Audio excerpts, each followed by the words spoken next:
Hello. All right. Hi, guys. I freaking love pick-a-piles. I don't know what it is, but I am a pick-a-pile whore. And I'm always drawn to pile two. I'm a chronic pile tour. So, bear with me. I'm sure I'll change. I'm not really like a structured person, so I'm just going to go with what I feel and I'll grab decks. I've already picked a few decks to draw from for pile one, and I'm learning how to figure out technology. I'm typically allergic to anything besides texting. So I'll try to figure out how to put like timestamps in, between pile one, pile two, pile three. Let me just get a little sip of my tea. It's just cooled down just enough, and then we'll get started. So good. Drinking like orange and clove tea. Oh, you know what? There's a little tea message. You can see it? Peaceful mind. Why is it autofocusing? What? Okay. Well, it says a peaceful mind is a strong mind. And I think I might see if I can figure out how to turn on focus on this because I need it. I need it. No, you're not going to let me? Okay, well, I guess no autofocus this time. We'll figure it out later. All right, so pile one. Or if you haven't picked your pile yet, here are the three piles. I'll introduce you to them. They're all the magician because I wanted to do pick a pile themed like on the Fool's Journey. So I already had posted a few weeks back the Fool card. You got to choose from. I actually had four piles back then and four different Fool cards. And the next step in the Fool's Journey is the Magician.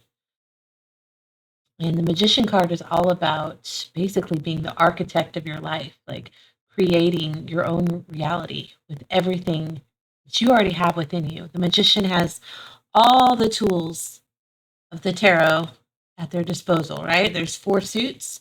So there's swords, wands, pentacles, and cups. Cups represent emotions. Pentacles are like material, um, or finances or wealth. Wands represent passion. Sword represents truth, intellect. So all these tools, we each carry these resources within our being, within ourselves, and we can tap within. And just depending on our different life circumstances and our different thought processes, and just every journey is unique on how we determine how much of each, our special little custom tool set that we have here. This one, for whatever reason, it's not showing all the. Maybe it is. I don't know. It's a magician card though, but we've got a little magic wand there. Sometimes stars could be pentacles, but no, I don't think it's showing all the tools in this one. But either way, it's still the magician's card. And gosh, let me show you what a fool looks like. So the fool's usually, let me see if I can find one in here. The fool's usually depicted like this carefree, ready to jump off a cliff. They might die, they might fall to their fiery death, or they might fly.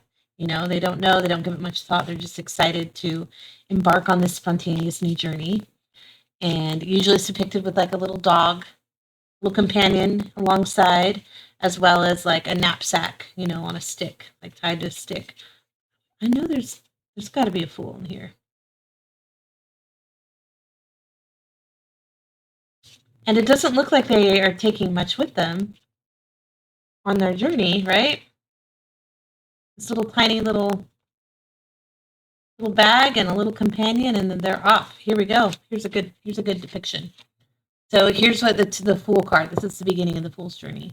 So they've just got their little companion alongside them and a little packed lightly, but what they don't realize is everything that they carry within them has the power and the potential to create and manifest anything their heart desires.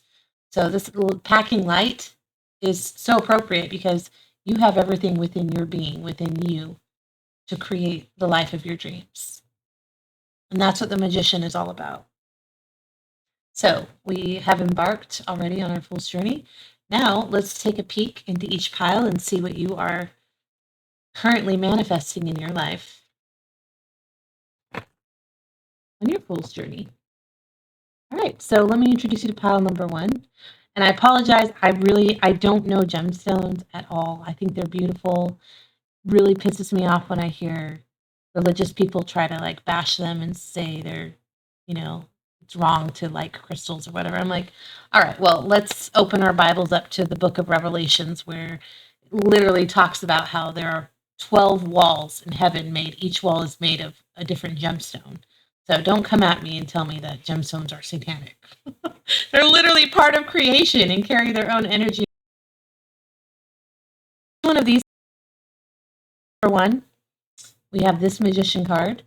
And this, when I look at this, I think of like someone super scrappy, resourceful. This makes me think of like puddle jumping. I used to make it a game for my kids when they were little, like to try to jump in every puddle we could find, and just make it fun.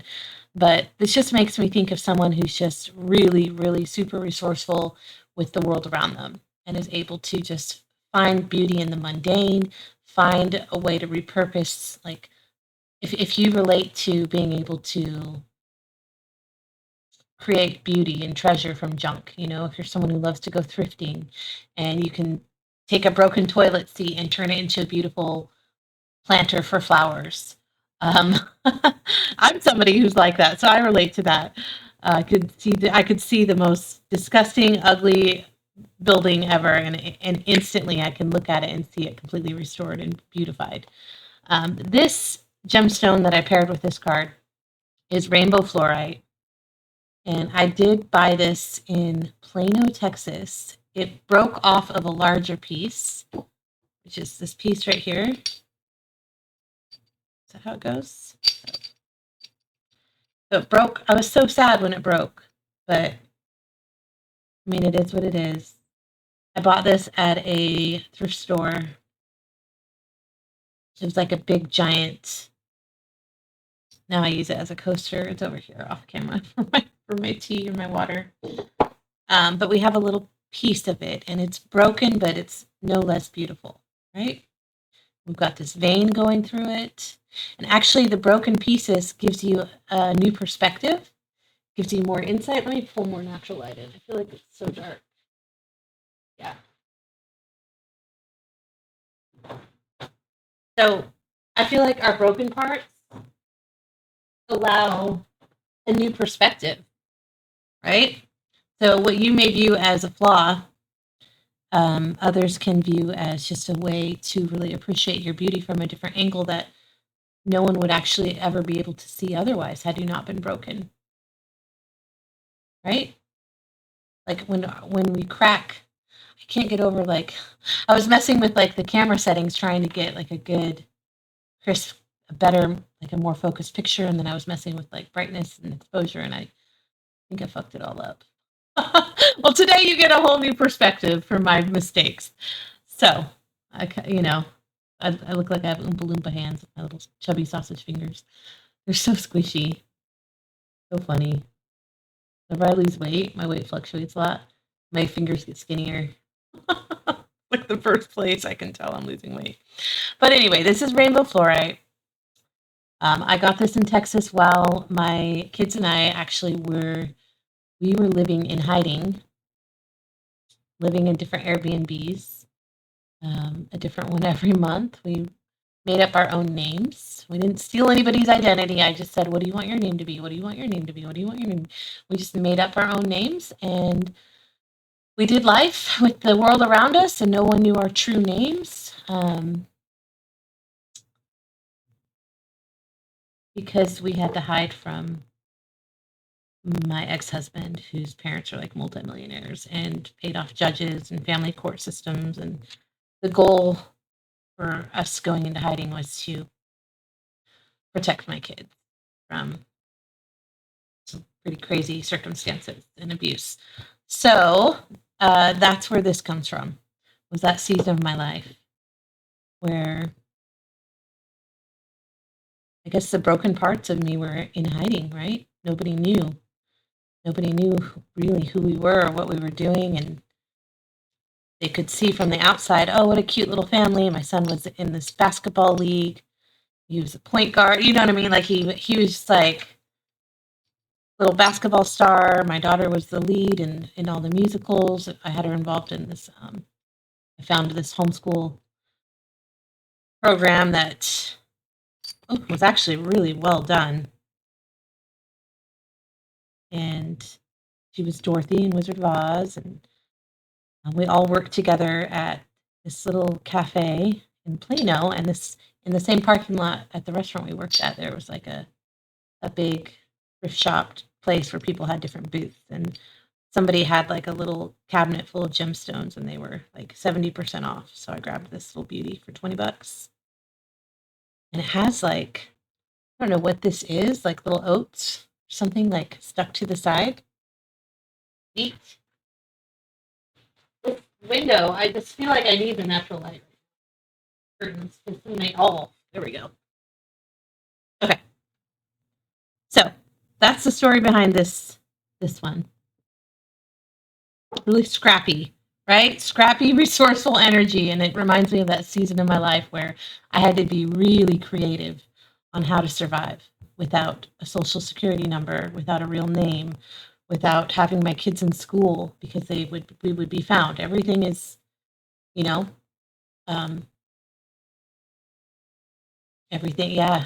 I just, not one person from our life before we went into hiding knew anything about us or where we were, where we went. We were in complete isolation. But even in the midst of that, we found a way to find joy, find peace, live as normal as possible, even in, painful circumstances. I had the ability to be creative and create a life that was palatable, not our dream life, but enjoyable in the midst of such crazy circumstances. So that's that. If you're wondering, now my kids are doing wonderful. My daughter's I'm going to be 20 now. At the time, they were 16 and 13, and my 20-year-old son was with us as well. Okay, so yeah, they're doing great. My 13-year-old son is now 16, and he graduated high school early. We eventually came out of hiding, and they're really, really smart kids. Before all that happened, they were like straight A students. So I just made up transcripts and enrolled them in school, put them back in school, and because we only lived like that for a year, and it was really, when you choose fear, it really, really weighs you down, like bad. Like it was just such a heavy weight. And I remember during that time just waking up every morning and just feeling the weight of it, the weight of our reality, even though I found ways to make life good and we were happy and laughing and still existing, but it wasn't truly living because I was choosing fear over freedom. But it was so scary because it's such a huge story. I need to have a story time. I don't know when I'm going to do that. Maybe on Sunday. I was going to do it for Sundays, like spill the tea Sundays, right? Anyway, so that's my super resourceful magician card, who's really creative and resourceful. And the broken parts are what make you beautiful and give people an opportunity to see a different side of you that they otherwise wouldn't have been able to experience. So there's our pile number 1.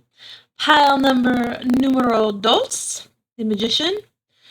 This one I love. It's so beautiful. I don't know if you can tell from me messing with like the contrast and the saturation and color, but it's really like, it's just such a beautiful, the colors are like the greens and the pinks.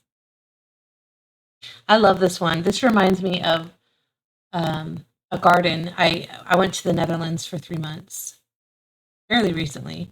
And while I was there was like a little path from my Airbnb to this little community garden. So beautiful. It was my favorite spot. And it was just full of, these kind of remind me of the peonies. There was this one peony bush I loved.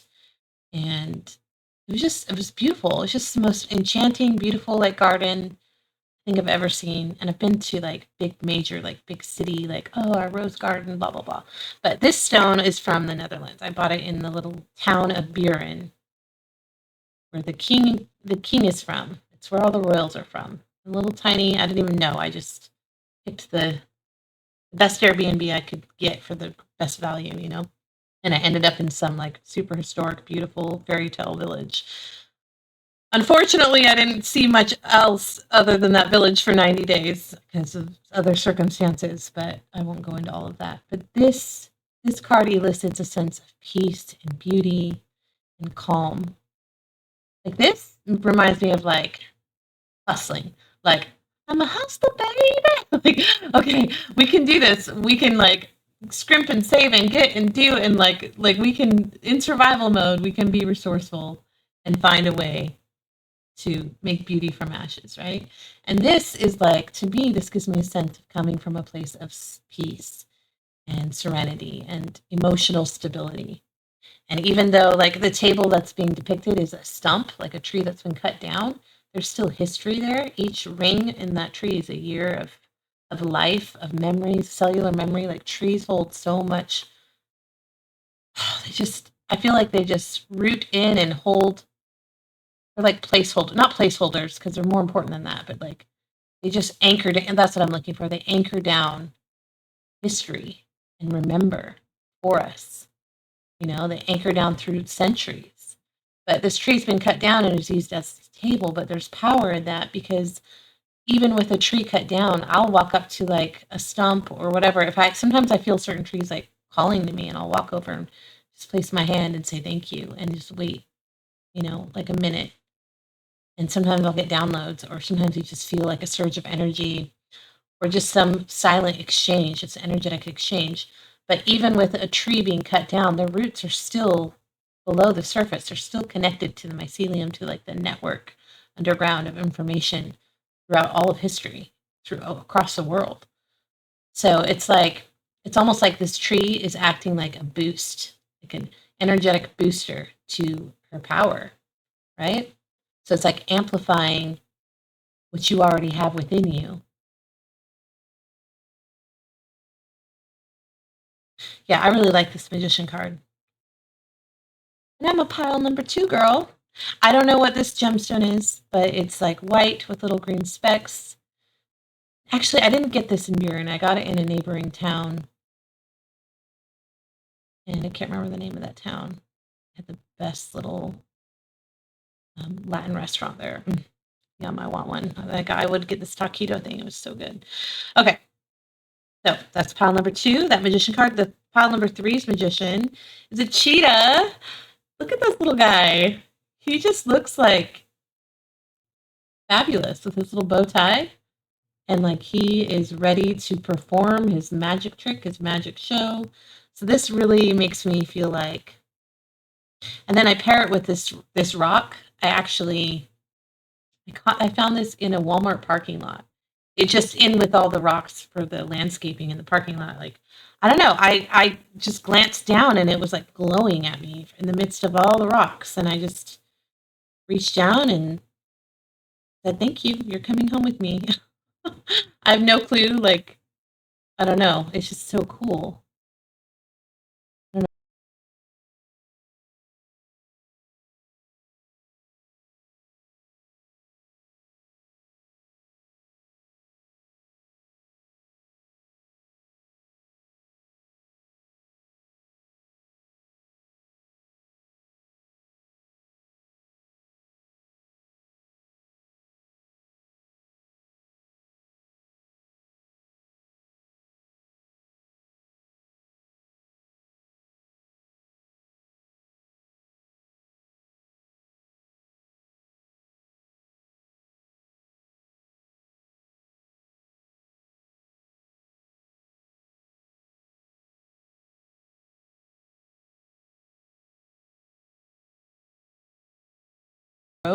So I thought maybe, okay, it fell off my lap into the parking lot and it's all the way at her work or whatever.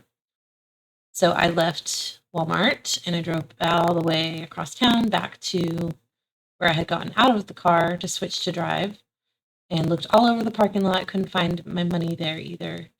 I thought, well, I'll go back to Walmart and maybe I'll find it somewhere in the car. Maybe it fell down a crack or something. I go back to Walmart, parked in the same spot, and that's when I saw this rock. Never did find my money, but I got this cool little rock from it. And yeah. Just trying to figure out why it's so dark. Let me grab one of my little lights. Hold on. I don't know what there's no profound message with this. This light's really not doing anything, is it? Yeah, so there's really no profound message there, but I wish I had my setup. All my studio setup is not with me, but that's okay. But I love this rock. And I guess the message with this rock is it reminds me that even in the midst of disappointment, because I had lost $100 cash, like you can still look down or look around you, even in the midst of disappointing circumstances, and find some beauty. Find something unlikely, unexpected. It kind of looks like an ice cream sandwich, doesn't it? But I love this rock, and it's from a moment when I was really frustrated. I couldn't find my money and no clue where it went. But I was like, oh, hey, friend. Yes. Thank you very much. You're going to come home with me. I love you. And I feel like this is like a little Walmart cheetah, right? Like rags to riches kind of a dude. Like he makes the best of his circumstances. And isn't that really what the magician is when you're tapping into your inner giftings and you're saying, okay, I don't want to live my life like this anymore. What can I do? What do I have within me that I can apply towards my current circumstances to shift things or to change things for the better instead of looking at it like, wah, wah, wah, poor me, you know? So hopefully during that long 20-minute intro, y'all have picked your piles, and now we'll go ahead and I'll clear the way and we'll start on pile number 1. If you're still with me through all that, kudos to you. Okay, pile number 1. What are you manifesting in your life? What are you in the midst of creating? I'm going to draw some. I pulled a few stacks of cards. We're going to draw some oracle cards. So for my pile number, actually, before we get started, let's pray. Holy Spirit, thank you for everybody watching, everybody here with me in this space. Thank you for connecting us in this the unlikeliest of ways, doing a pick a pile card reading on YouTube. Or if you found me on Instagram and hopped on over, thank you. I really enjoy these. I like watching them. I like doing them. I like the creativity of the cards and the emotions that are elicited just from looking at the artwork and the different messages and how they can be really profound and pair with the spirit and just spark something within you that needs to be remembered. Really love it. I don't understand the magic behind it, but it's just fun and creative and encouraging. I can't tell you how many times clients have told me my readings have made them cry, and I love it. I love it. I love hearing that. In fact, somebody found me because I've been gone for a long time, and I'm going to share what she said. She was so sweet. I took a screenshot because it made me cry. I need to make like a little personal book of kind things people have said to me. Where are you? She said to me,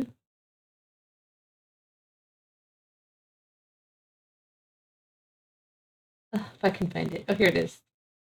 She said, I was thinking about you and wanted to reach out with a little crying emoji face. You're part of my healing journey. Honestly, your existence is what I'm most grateful for. Who said that? Like, that just totally hit me in the heart, and I just wanted to cry. Your existence is what I'm most grateful for. The universe really put you here to help me heal, and getting readings from someone I have a relationship with makes it so much better. Yes. And then we went on to chit-chat a little bit more. But I love it. I love hearing that doing something fun and creative like this can make such an impact on someone else, you know?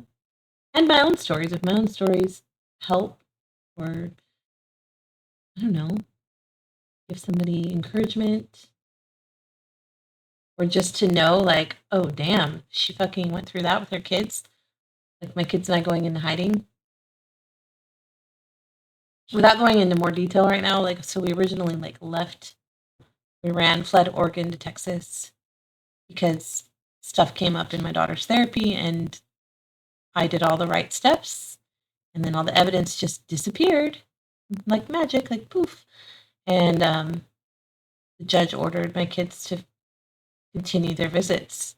It was only 4 days a month, but I was like, 1 minute with somebody like that is too long. No, for my dead body. So we just said, pack a bag, 1 bag each, and we just left everything. Gave my best friend the key to my apartment, and I just said, donate it, sell it. Gave the maintenance guy a bottle of tequila and said, peace out. And we came to Texas, and we hid successfully for almost 2 years. And then he found us, and my kids were forced on a plane back to him. But he wasn't allowed to be near my daughter, so he had to pay people to keep her. So she was couch surfing for 7 months, and then finally got enough of it and said, fuck this. You know, she doesn't cuss, but I mean, she's like, nobody's coming to save me. I'm going to save myself. So, yeah, she called her brother up and said, I'm out. I'm buying tickets. Are you in or you out? I'm leaving in 2 days. And he's like, bet, let's go. They jumped on a plane back to me. And that's when we went into hiding because I didn't know what. I knew that that going back to their abuser was not an option, you know? So it was like, okay, well, first we went to the police station and they said Texas couldn't help you. Like, they're like, so the sergeant was like, I'm so sorry. Your kids are amazing. We've talked to them each individually. They're very strong. They're intelligent, well-spoken, respectful. We're not going to, normally we would take them into our custody and alert their father to come get them across state lines, you know. But the sergeant was like, go, run. Like, Texas can't help you, so you got to do it yourself. You got to hide. And so we just ran and lived in the big city and made up names. And crazy, huh? People tell me all the time, you need to tell your story on TikTok. Like, I don't know. I don't like TikTok. It's so, I don't know. Seems so surface level, you know?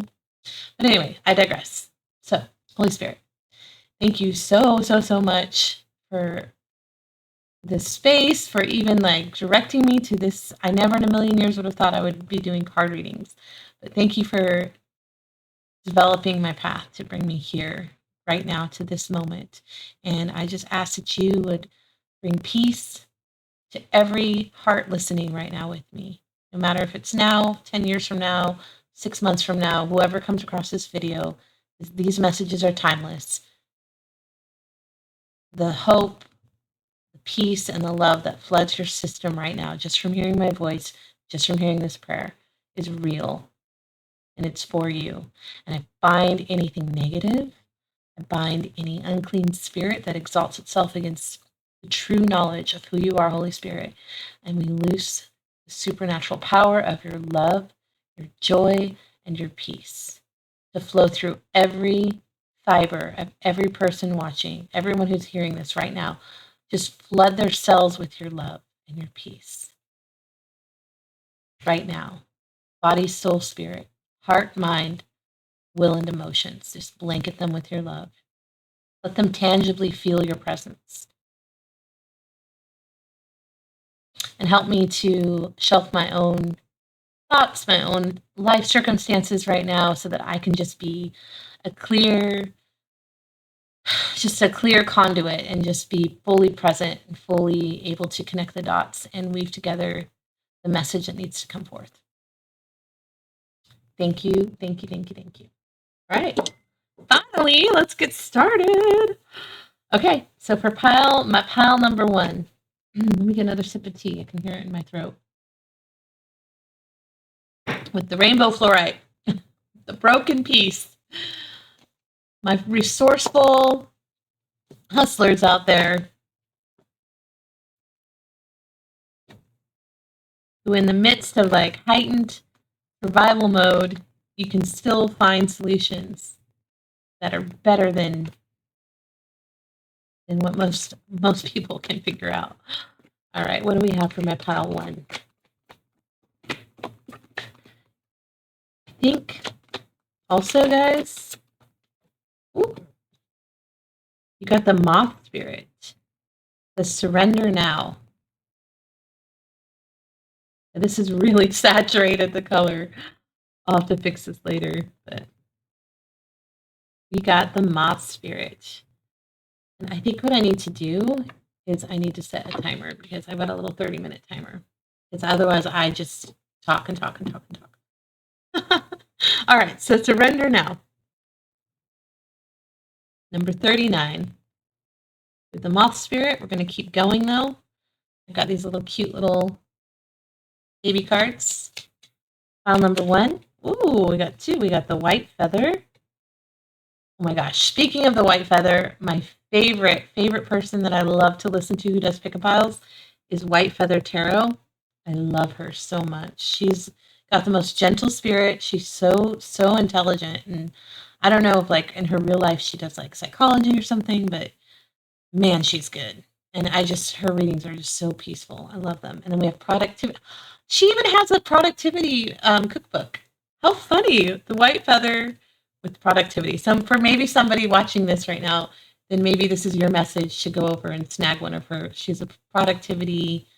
I can't remember. I always meant to buy one and I haven't yet, so maybe I will now. But she has like a productivity cookbook or planner or something. But her name's called the White Feather Tarot on YouTube.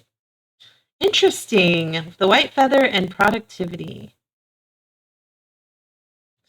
And then we're going to go ahead and grab some tea leaves. I feel the urge to just like knock these over and do it this way. That was kind of satisfying. All right. This one's drawing my attention. And this one. Let's do 5 of them. Actually, I really want to get this green guy right here. We'll take both of those and a purple one. This one. Okay, that's a lot, but that's okay.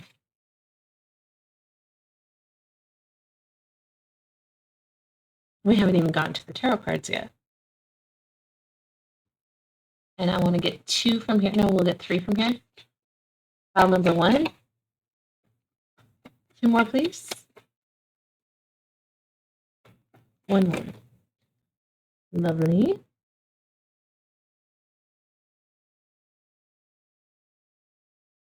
And I like to get 3. We'll get 3 from here. Ooh, Great Fortune. Love to see that. 2 more. Journey. Steam engines. Some kind of journey. Your bags are packed. Number 10 is a number of completion. All my bags are packed. I'm ready to go. High honor. Bottom of the deck, we have unexpected income. Well, some kind of journey that you're going to go on that's going to result in you being elevated above the rest. That's promising. Also tied to your abundance. I mean, we've got Great Fortune. We had unexpected income. Peek at these cards. Life's a gas. Life's about to get real good. This is like laughing gas, you know. It's a pump blowing up a balloon, though. The pump. The beginning. So you are about to embark on some sort of beginning in your life, especially with that journey right there. Ooh. Cup and Ball, Deception.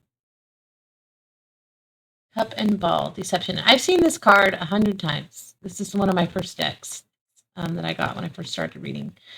And I've never once thought about how that looks like the moon, or thought about the moon landing being a hoax. And for whatever reason, that just popped into my brain just now. And with that being a moon, deception, and then me thinking of like the moon landing hoax, you know? what is coming forth for me right now is maybe, and forget, it doesn't have to be specifically like the moon landing, but like maybe there's something in your life that is true for you, but others look at you like you're crazy for even breathing or uttering it. Even my whole story that came out about the abuse that came up in my daughter's therapy when she was 14. Like, nobody believed her but me. No one. I mean, the therapist believed it, like, well, and the investigators and the women at the Child Advocacy Center and the Oregon Department of Justice who sent me a letter in the mail saying she's a victim of a crime. And there was, anyway, yeah, people, but I mean, like, as far as once my ex-husband got his narrative, once his family paid off who they paid off and they spun their narrative, no one believed my kids. And when we were found after running and they were sent back, literally not one adult, not one counselor, not one person in power could help them or would help them or would even believe them. And there was a point where my daughter was like suicidal after being taken from all her people and isolated, and because I wasn't allowed any contact because I was being accused of brainwashing them and parental alienation or whatever. And she was completely alone, taken from her brother, separated from her brother, taken from me, her mom, her one safe parent, her dog that she's had for 7 years, her big brother, like completely taken away from safety and placed in isolation and amidst people who didn't believe her. And she said at this, what are they called? Psychiatric crisis counselor like came out to talk to her because she was suicidal, and he looked her in the eye and he said, "You're a liar." Can you imagine?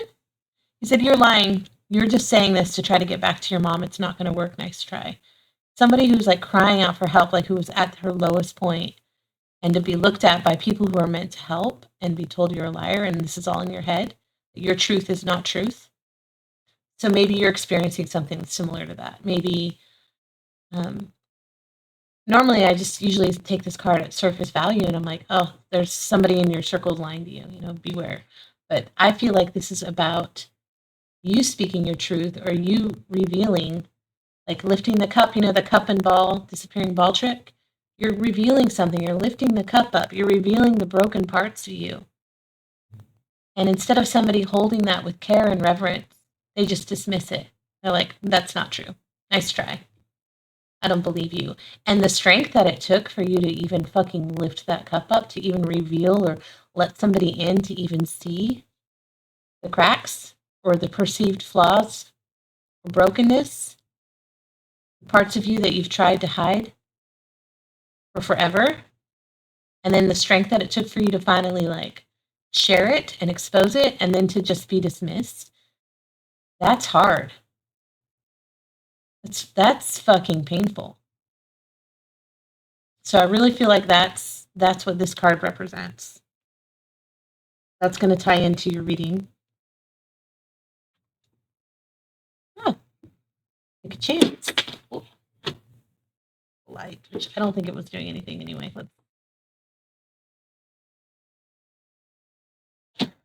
We've got take a chance. We've got the lottery of take a chance. And I'm also noticing like a consistency here with yellow. And it was all yellow. Came along.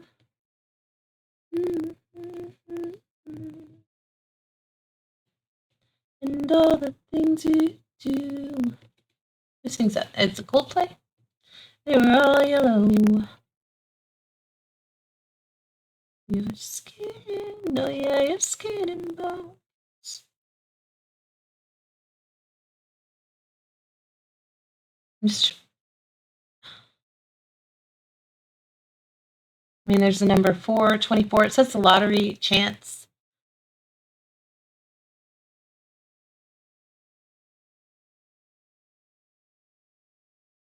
Hmm. 12. I think 12 is the hangman energy in the major arcana. So I think this is tied to something that you exposed or shared that you didn't want to really. It was really hard for you to share because hangman energy is like kind of like suspended, holding back, And it's like, okay, so you took a chance. You took a chance to share something, a deeper truth about yourself. And even though it may have been dismissed or not honored like it should have been, it sparked something. It sparked a new beginning in the spiritual realm, in the real reality, because this 3D this is nothing. Everything starts energetically. So even if nobody believes you, or if they dismiss you with whatever it is that you took a chance to share about yourself, or whatever this represents for you that you exposed, don't feel disheartened, because something happened on a spiritual and energetic level that began the pump. Like, it started to breathe life into something that you can't see yet on this plane of existence. It's just beginning to blow up that balloon.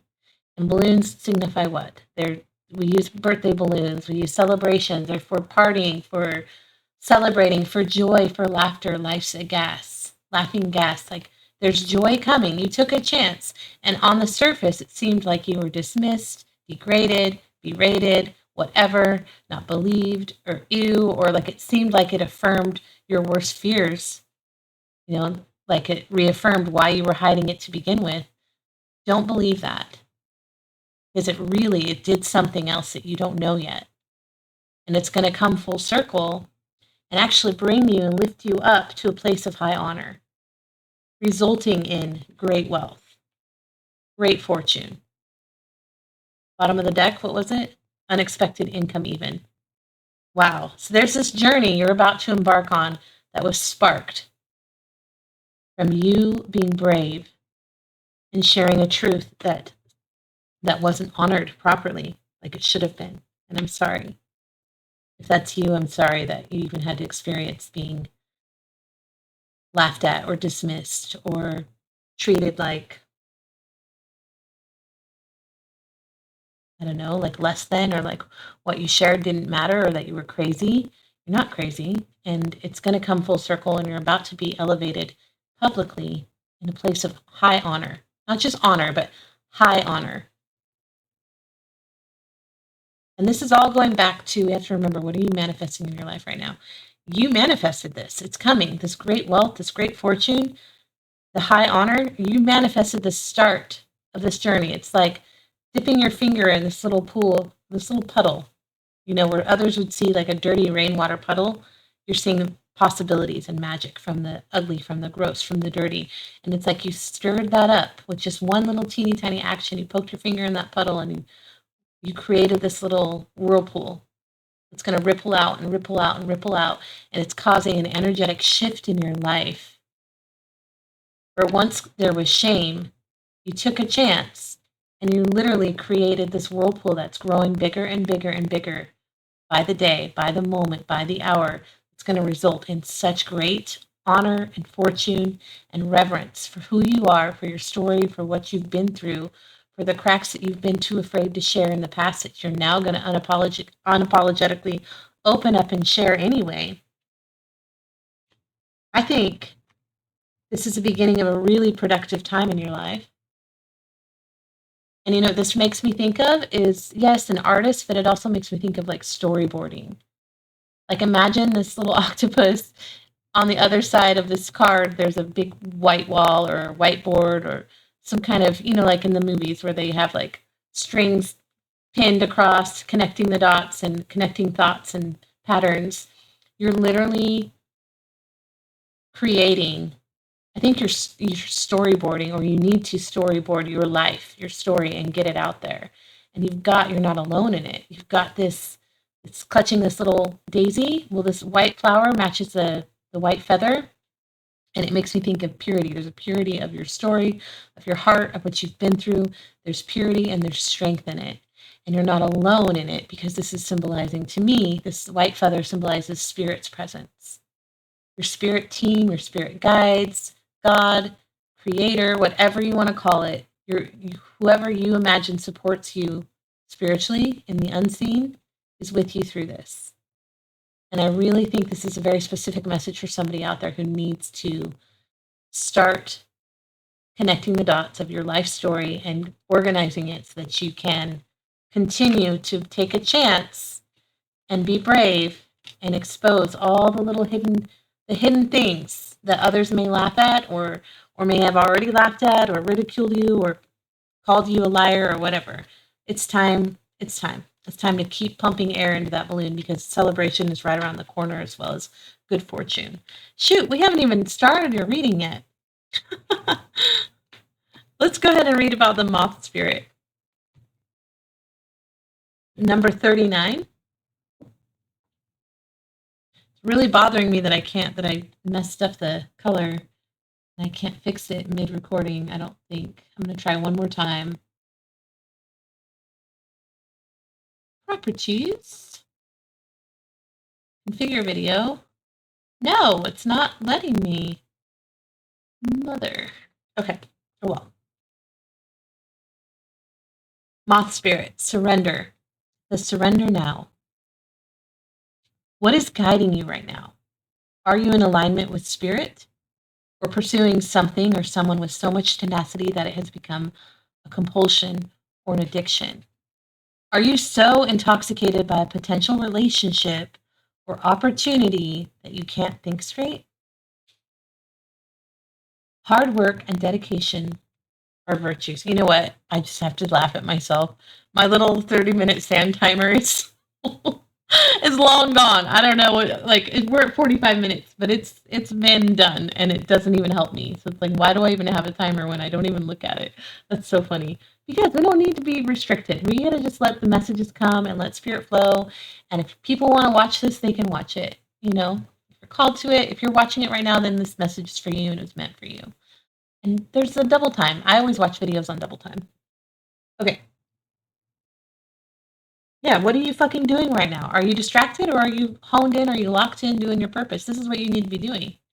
You be locked in and storyboarding how you're going to share your story with the world because you're going to be elevated above the rest. It's going to be quite the journey and you're going to manifest luck, abundance, wealth, peace, joy, honor. Okay. Are you pursuing something? Are you in alignment with spirit? Right? Because this is like with spirit, productivity. Not doing it, you're not doing it alone. Or are you off pursuing some relationship or some other distraction, right? Are you so intoxicated by a potential relationship or opportunity that you can't think straight? Hard work and dedication are virtues, and love, of course, love is a beautiful thing. However, when moth spirit appears, it's time to consider if you've gone over the edge in a relentless pursuit. Workaholism, overeating, perfectionism, or addiction to certainty or even to a person may be your current vice.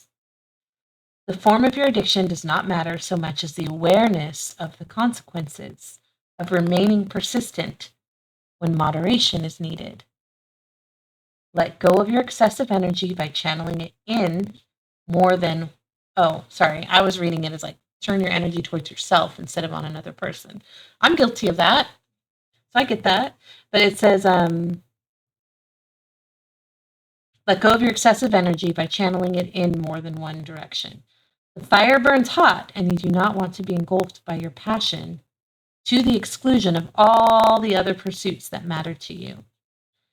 Now is a time for surrender and radical acceptance so that your drive does not cause your need for certainty and control, so that you can relax into a more balanced way of using your moth spirit energy. Banish the shoulds and musts so that you can enjoy what is as you allow for what might be. Wow, this is such a good message.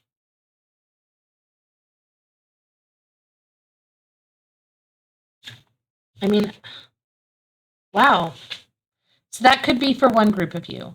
Sorry, it's not the best setup. My camera shakes because it's like I have like double-sided tape holding it up, so if my camera falls, that's why. And this is like a dish mat that my daughter let me use because I don't have my normal studio stuff. So we just kind of grab things together and we're making do. And I'm in the corner of the kitchen with my tea, pursuing my dreams. Okay. Here's the other flip side of this card. So that is one meaning. Here's the other meaning that it could possibly be. Moth spirit can be intense, and honesty about your own compulsive tendencies is needed right now.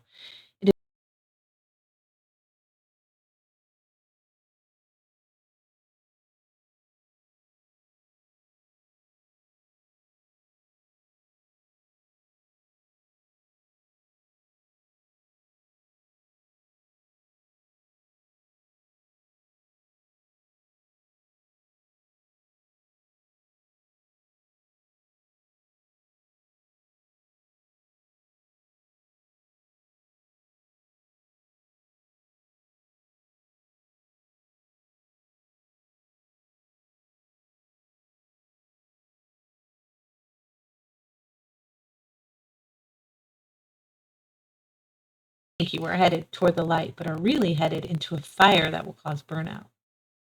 Why are you so resistant to letting up? Could you be avoiding difficult emotions you need to feel and release? Now is a time to do a fearless inventory so that your addictive tendencies can be toned down and rechanneled into enthusiastic activity in moderation. You are not a machine.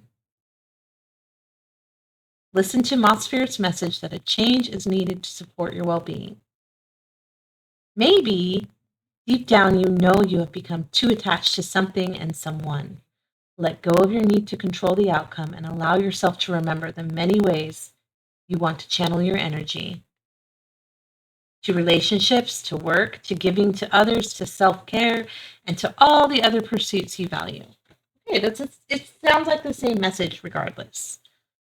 So somebody watching right now, your energy, your focus has been outward, placed on maybe work or a person or a potential relationship or a connection, something like that. I can relate to that. And sometimes, so I guess what the message is right now is that you're being asked to focus, to pull it back in. You don't have to necessarily release that relationship or release your hold. Things always go better when we don't grab tightly to things, right? Like the outcome's much better when you just let things happen how they should. But I think it's natural. It's a natural tendency to want to grasp or control the outcome or, want to know what's going to happen because we're human, But you're being asked to like loosen your grip on the other things, reel your energy back inwards more, a little bit more, just balance it out so that's not all outward facing towards other people or other scenarios or other things, but call your energy back to yourself and be like, okay, what is my current reality? And be fearless, be brave about this. Really, really take account into what your life is right now in this very moment. And like, what is my current reality? What is this how I want? Like, is this what I want? Is this what I truly desire? What do I want? What do I want? Okay, this is what I want. Where am I now? This is where I am now. Where do I need to be? Not in a way of shame, like, oh, you should be, you must, you ought to, do. But just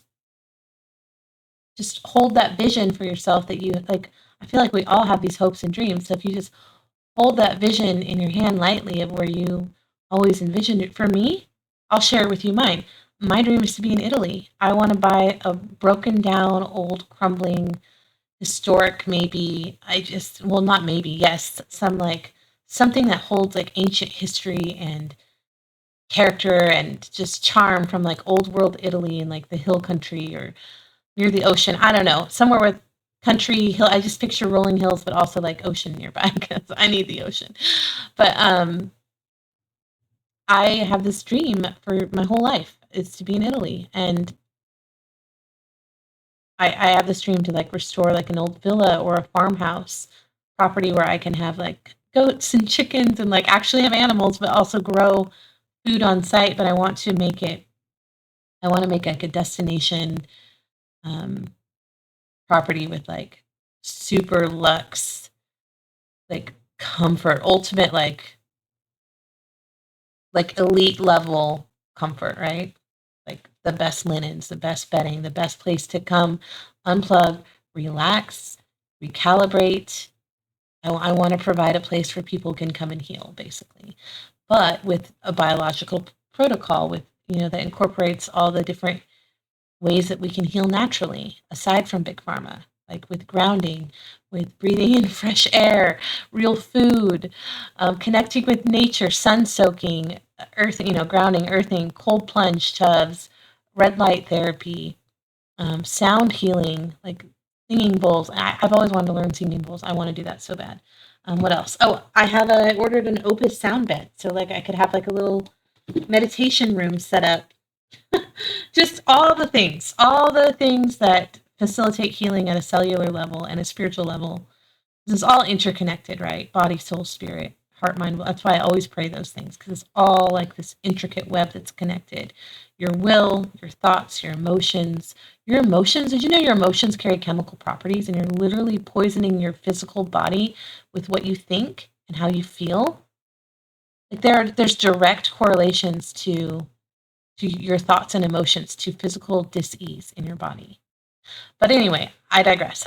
So that's my end goal, and I feel like we all have like these big dreams, but we get distracted in the day to day, or we meet someone who like tugs at our heartstrings, and we're like, oh, we get carried away with that, or whatever. Like there's all these different distractions in life, and I'm so old. I'm 43, and it's just like, okay, I'm not so old, but I feel like what the fuck have I done with my life? Like what? Ah! Obviously, my mission up until now has been to raise good kids and to protect them, and I have, and they're amazing. And now they don't need me, and now I'm sleeping on their couch in their house. Like they don't need me around. Like I don't need to be here. So I'm going to Italy, guys. I'm going. I got accepted to a university, and I'm going to school spring term. It's paid for by student aid, like the same money that gets me into school here in Texas can be applied to a university in Europe. So that's really cool. Anyway, so that's one step closer to my dream. I'll be taking my studio with me. I'm never giving this up. But also, while I'm in school, like I'm actually start classes in a few weeks. I'm going to be taking psychology, horticulture, plant-based nutrition, just all the different things that support the big dream, right?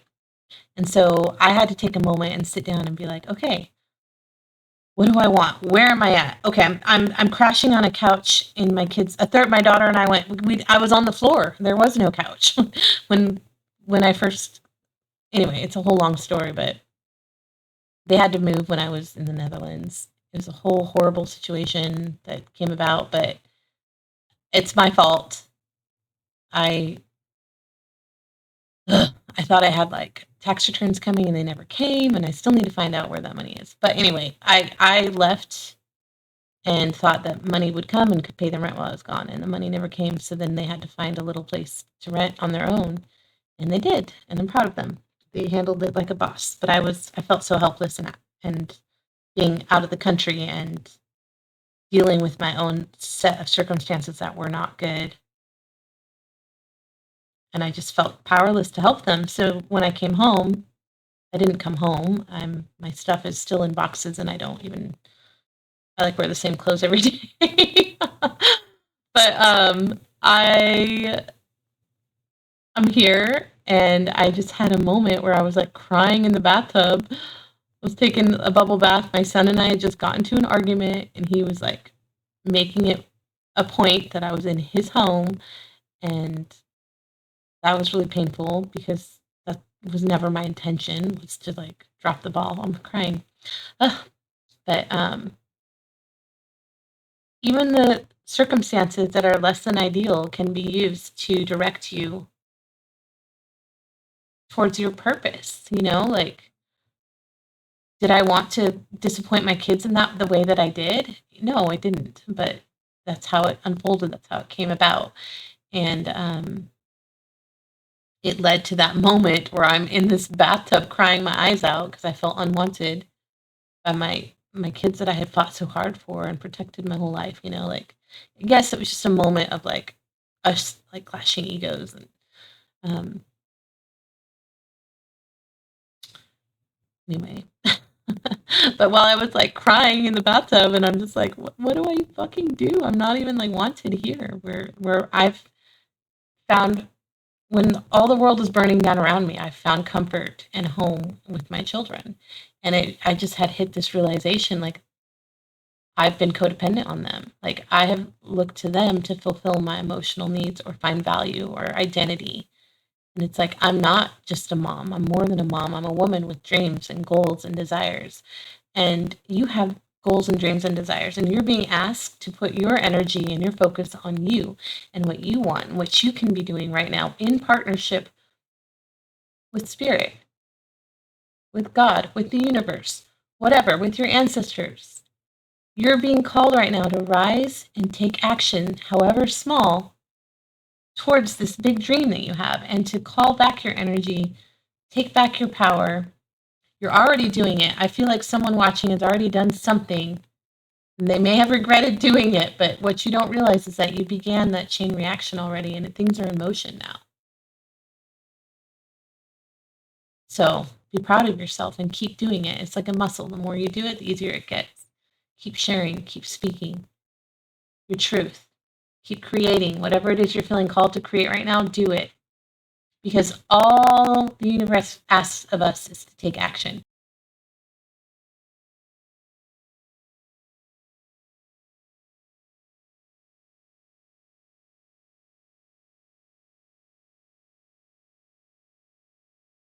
One tiny little flick, one little action from you, one tiny small step, like one concrete physical action in the 3D that knocks, and then sets off a whole intricate, beautifully woven, interwoven design. Like this whole masterpiece falls into place. Dominoes, and they expose this beautiful, beautiful work of art, this beautiful journey that all started with just one little tiny action. What's that saying? I don't know. The journey of 1,000 miles starts with one step. I used to have, back in the day when like wall words were cool, when people would like put those vinyls on their wall with the words. I had a big staircase, and so going up the stairs on that wall, I had a Martin Luther King Jr., one of them, MLK, I don't know. There's a quote said you don't have to see the whole staircase to take the first step. So you just take that first step and just keep going, keep going.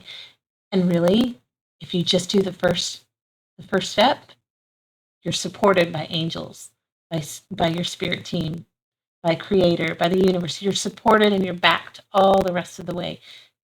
You're just being asked to take one small step. Okay. July could be important.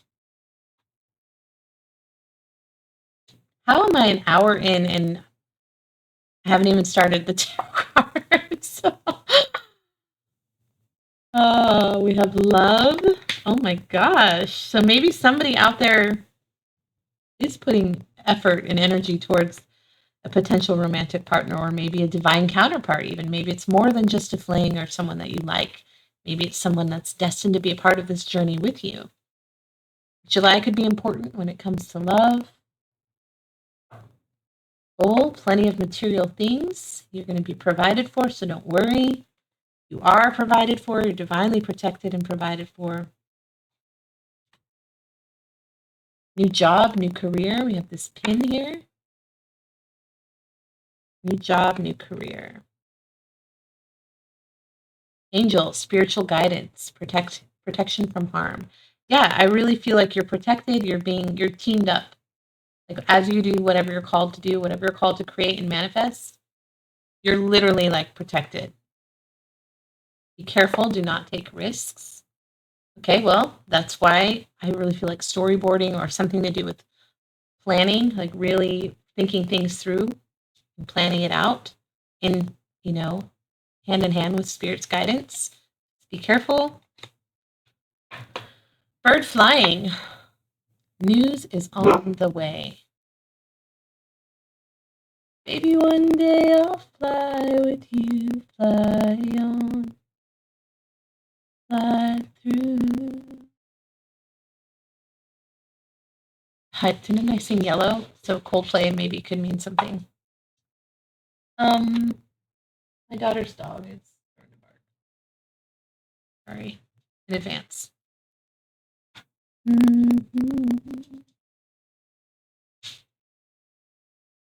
I really like this. And now I don't even want to pull more cards. I just feel like this is a good, complete message on its own.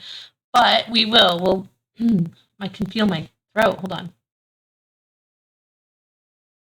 No, my tea is cold. But, sorry. What a message, huh? Pile number 1. I actually see myself in this, too. But I'm a pile 2 person, so we'll see.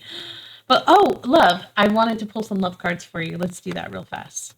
What is going on? What's with the love? Even though we don't want to put too much focus on it, right?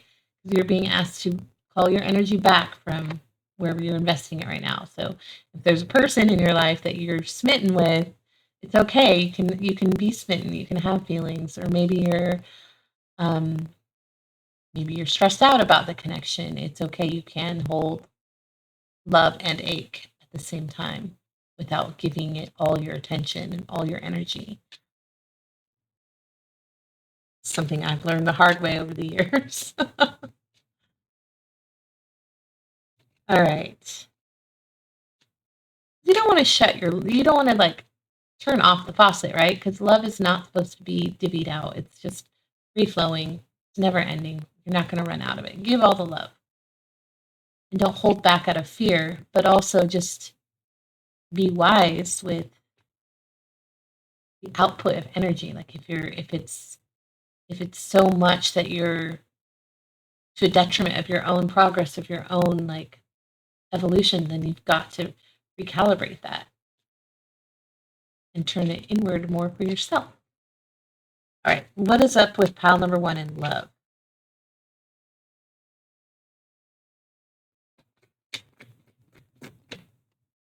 Storm. Okay, no wonder this was brought up then, because yeah, if there's hardship, or if you're having a fight or an argument, or if you're disconnected from someone and things aren't smooth and easy, then yeah, it's easy to get up in your head and to overthink and to exert all like this energy towards the situation that's not quote unquote good at the for the time being. And you just want to fix it, right? But you don't need to fix it. You just got to let the storm pass, right? We can't fix the storms. Like if you're literally having like a thunderstorm, there's nothing you can do. Like here in Texas, they say like with tornadoes to just find somewhere safe to like park and pull over until it passes. We literally like when we were hiding, and then I finally I was like, you know what, fuck it, this is not living. We're not living. This is not living life. We're going to go back to the town where you have your friends, your church, your school, you know what I mean? Like, let's go live life, guys. Let's quit hiding. We're not going to live in fear anymore. And the night that we drove back we drove through a tornado. And there were cars that were pulled into like those car wash concrete things, and I'm just, in my Jeep with my kids, like it was I remember it being so scary, but we made it. We drove through that storm, and it probably wasn't the wisest decision, but we made it. The Airbnb that we actually went to stay in when we first came back was on a lake, in a boat storage converted to like an Airbnb, and the lake, all the homes on the lake were flooded. That was a really, really bad tornado that night, and we literally drove home through, or not home, but like we drove through it to get back to our town where all our support and connections were. Anyway, so there's storm. There's storm in your love life right now with your connection with somebody. It says conflict is affecting your current situation or relationship. Look for a diplomatic way to solve the issue. This card also stands for unexpected and sudden changes. And you know what? Just because there's a storm, it doesn't mean you have to do anything. You don't have to solve it. I know it says look for a diplomatic way to solve it, but you really don't have to solve anything. Your job is to protect yourself, keep your love on, so stay loving, stay honorable, but also be attuned to what your body needs, what your psyche needs, what your nervous system needs. And some storms are not yours. They're not even in your neighborhood, right? For example, if you're at a distance, physical distance from someone that, let's say, in another country, and a volcano erupts, like there's nothing you can do. You just have to send out the good vibes, just when you think of that person, just say, I surround so and so with love and peace. I do that. I have people that I think of, and whenever they come to mind, that's what I say. Surround them with love and peace. Universe, God, you know what they need right now in their life, and I care about this person, and I trust that you do too, and you're going to give them protection and provision and get them through whatever it is they need right now. And that's a good practice for relinquishing control. Control is a funny thing. It gives you a false sense of security. Like, it makes you feel like you're in charge of how things are unfolding or turning out, but we really have no control over anything, really. But when you just set the intention to surround someone with peace and with love, you can just release them and trust that their needs will be met in every way possible wherever they are, whether near or far. So that's a message for those of you who are having a hard time bringing your energy back to yourself because it's been spent and over and over and over on a situation you have no control over. Release it, let it go, wait for the storm clouds to pass, and they will. And after the storm, when the dust settles, everything will fall into place as it should. And look at the bottom of the deck. One more try. So if you are at odds with someone right now, they'll probably come back around, circle back to you, and communicate, and at least give you closure or discuss with you what happened, It says, one more try. I still love you. Oh. Give your relationship another chance. This card is a sign that a connection is not over and that both parties still have a path to go together. It's worth fighting for this love. That's really sweet, actually. So yeah, maybe somebody needed that. You needed that soothing balm, like it's like a warm hug. So you can just take that knowledge that your paths are not done. It's not over. There's still more to go with this person. So take that knowledge, wrap it up nice and cozy, and set it on the shelf. And then refocus on your life and your goals and your big dreams. And just trust that when the storm passes, when the circumstances align, when everything is the right temperature, at the right, when everything is just right, then this will resurface and pick right back up where you left off. But in the meantime, focus on you, focus on what you need to create in your life, focus on sharing your truth, sharing your story, being productive, teaming up with your spirit team, with your spirit guides, because you're on a journey, my friend, and you're about to be elevated and maybe even become famous. I don't know, like high honor, great fortune. I mean, what could that be? Get you one more love card, and then we'll move on. Time. Oh, you are trying too hard. Give it time. Give it time. Give it time. Let it marinate. Let it soak. Just release all your hopes and dreams regarding that love connection and just focus on you right now. That's literally what this moth card came out for. And July, so maybe a year, because we're right now this reading, this is a timeless reading, so if you watch this video later, but it's August. I don't even know what day it is. Oh, honey, I don't even know. August 3rd. So maybe a year from now, everything changes. Everything changes. And I know that sounds like a long time, but it's really not. It goes so fast. Maybe one day I'll fly next to you, fly on. Mm-hmm. Yeah, I dare say that the landscape of your life will absolutely change 1 year from now. Like everything will be so much brighter and more beautiful. Look at the peaceful, it's like a sunset, it's beautiful. And look at the bright, beautiful colors in the ocean. You know, I'm an hour in, an hour and 15. I think we're going to skip the tarot cards. I think we'll just leave it with these messages. I'm really debating that. Yeah. And that was not my intention. It wasn't my intention, but I think that's what we need to do. And that's what I'm being called to do right now. So, pile one, this is your message. You know what you need to be working on. Keep doing it. Even when it looks like there's no progress, people might be laughing at you or mocking you or in disbelief. You are completely protected and provided for. Take a chance because life is about to get really sweet. Great fortune, high honor. A long journey, yes, maybe a year. Storm clouds will pass. Love will resurface in your life. New career. There's something creative, something I really feel like storytelling or something about your story that's powerful that you need to share. And that it may be an unbelievable story, but it doesn't matter if anyone believes you or not. It needs to be shared. It's not your job to figure out how people receive what you share. Just share it. And if one person benefits from it, great. That's my motto. If one person benefits from me showing up, then job well done. And I'm having fun in the meantime. Okay, but you are protected, you're guided, you're provided for, like all the good things are here. Just don't do anything risky like I did. Spent all my money to fly to another country and then come home to no home.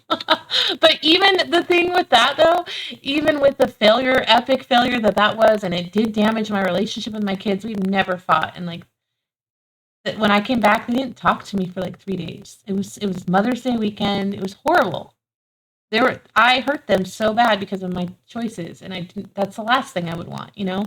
But it was some stupid, just whatever. I'm not going to berate myself for it because lessons were learned, and I did grow from it, and I really feel like that specific lesson accelerated my healing journey, like big time. So I'm grateful for it. I'm grateful for the stepping stones that have got me to where I am today. But don't take any unnecessary risks that are impulsive that involve flying across the country. Oh, anyway, I gotta forgive myself still, apparently, because the way that I respond to that is a little bit of ick in there. But I'm grateful, I'm grateful, I'm grateful, and I hope you are too, because your path, your journey is about to explode with all kinds of goodness, luck, fortune, health, love, abundance, everything anyone could ever want, wish for, or desire in their life. So buckle up, Buttercup. It's about to get real good. All right. Mwah, mwah. I don't really. I'm not very experienced with like technology. I think I can pause the recording and then set up for pile two. Let's see if I can do that. Hopefully, I don't fuck it up. Pause. Pile number two. You got this beautiful magician card. This just oozes peace and beauty, strength, quiet strength. All right, let's get started. So, pile one, I got carried away and I decided to not do. We just with the oracle cards that I pulled, whole message unfolded. So, we're going to just forego tarot cards this time and we're going to just see what comes out in the following decks that I have here in front of me. All right, let's get started. Pile number two. My beautiful, feminine, soft, strong, mighty warrior princess magician. What are you manifesting in your life right now? What is it? What do we need here for my pile number two? Oh, we got a bunch flipped over. Woo! I love it. And we're taking them all. I hate it when people are like, that's too many, and they pull the messages back. And I'm like, no, I want to see what the messages are. Give them back. Give them back. So we'll take them all. Let's see what we got. See what we looted here. The wombat spirit. Oh, that's so funny. We've got a wombat. It says be at home. Be at home. Pile number two. Rabbit spirit. Now is a lucky time. The swan spirit. Time for a deep dive. Here, let's just go like this. I don't know why it matters. It's kind of fun to frame them nicely, I guess. The Swan Spirit. Time for a deep dive. And then we have the Hawk Spirit. Let Spirit be your guide. Okay, so you are about to embark on a deep, deep dive into what? We don't know yet, but you're going to let Spirit guide you on this journey, right? So this just makes me think of just soft, feminine energy. These, I think those are magnolia blooms with the pearl like tiara on the swan, the pink, the soft pinks. Even this card just screamed like soft, feminine energy to me. And this little rabbit mama with her little bunnies. I think this is a real nurturing vibe I'm picking up on from here. Also very like queenly energy. Like this wombat is like crowned in. Sorry, that's fine. I have a little portable ice machine. Yeah. Anyway, and it's so loud. But this is just like regal, giving me regal, queenly, feminine vibes. This pile so far, pile number 2. And we're gonna let Spirit be your guide as you embark on this lucky deep dive. We've got home, we've got little rabbit babies. I feel like this is very nurturing, motherly energy.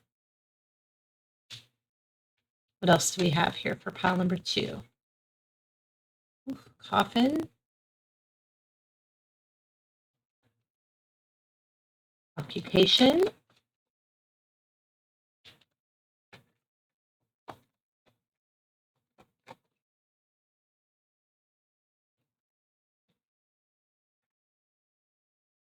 Main male. Main male twice. Oh no, I'm sorry. I said it's wealthy man, but main male is on the bottom of the deck. So we have wealthy man. We have a main male. Interesting. We've got coffin,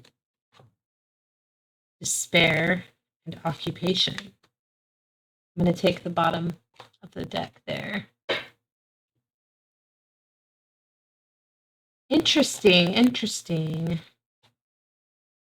Scooch these over.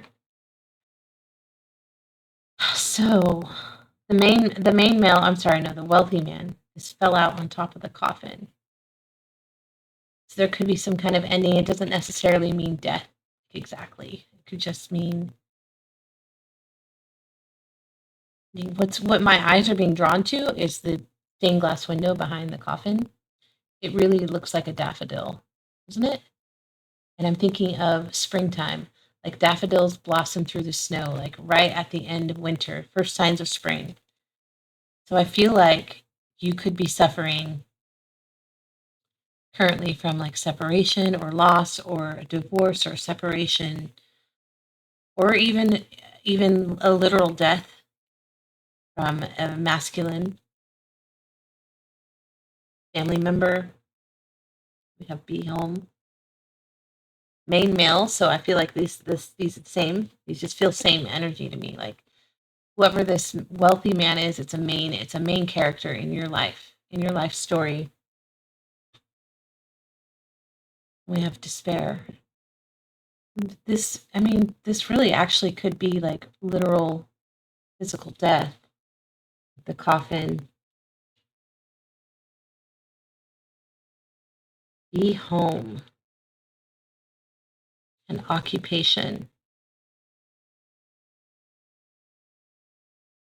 Maybe there's somebody that's left your life here that was of utmost importance to you, and maybe their exit, whether it be literal, maybe their literal passing, or them walking away from your connection, whatever this is with this main male leaving your life and causing all kinds of despair, and the wombat spirit asking you to be home. And this occupation looks like a very domestic type, like cooking, cleaning, sewing, like in like a female role in the old days, right? Real traditional feminine energy here. And I was feeling traditional feminine energy also. So maybe you're being asked to Maybe you're needing to work from home. Maybe you didn't have to. Maybe you were like privileged before being, sometimes being a stay-at-home mom or a wife, like you're provided for. If that's the arrangement that you have between your partner and you, that you don't have to. Some people, everybody looks different, right? Their agreements look different, but if you go back to like traditional, like 50s housewife type energy, then yeah, the wife's job, quote unquote job, was to take care of the home and the kids and the cooking and the cleaning and the sewing, all the domestic stuff, right? So what was I trying to say? My train of thought just crashed.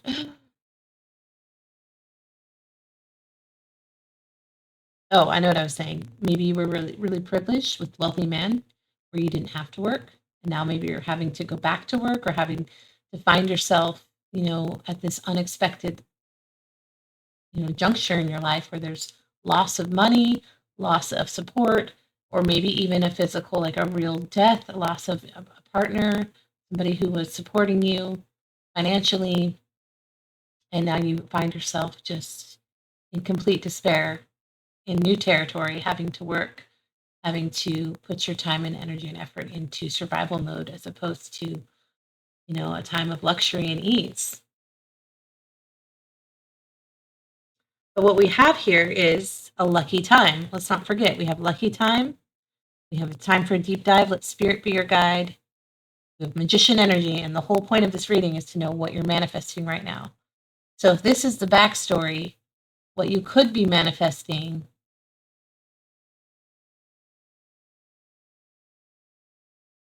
is financial freedom and abundance for yourself and your family.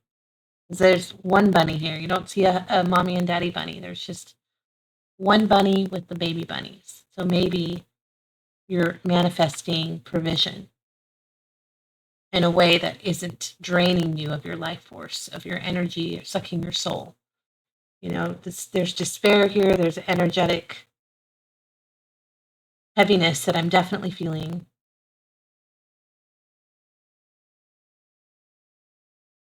But you're about to embark on some kind of deep dive. And the fact that it says deep dive, like you're going to go deep, like deeper than normal people would even dare go. What else? What other clues do we have here? And I'm hearing, actually, we need to read about this one. I'm going to read about the deep dive real quick. It's number 60. It says, time for a deep dive. With their graceful, long necks, swans are able to reach into the depths. When Swan Spirit arrives, you are called to take a deep dive beyond what is easily available on the surface. You may think you know what is best for you now, but take the plunge into the depths of your awareness, for there is knowledge you are not aware of and great treasures to discover. Yes, see, I'm like, there's abundance. There's some way to provide for your family in a different way than just like the direct approach of like, I guess I'm gonna go back to work and slave away all day and be in low frequency vibe energy environment. No, that's not for you. There's a different way, and you're gonna find this path and you're gonna let spirit guide you there. It's gonna enable you to be home with your babies and to provide for them more than you have ever even been provided for before by this wealthy man, whoever that is, or whatever that situation was. You're going to exceed that, supersede that, whatever the word is, but you're going to surpass that once you go down this deep dive with spirit.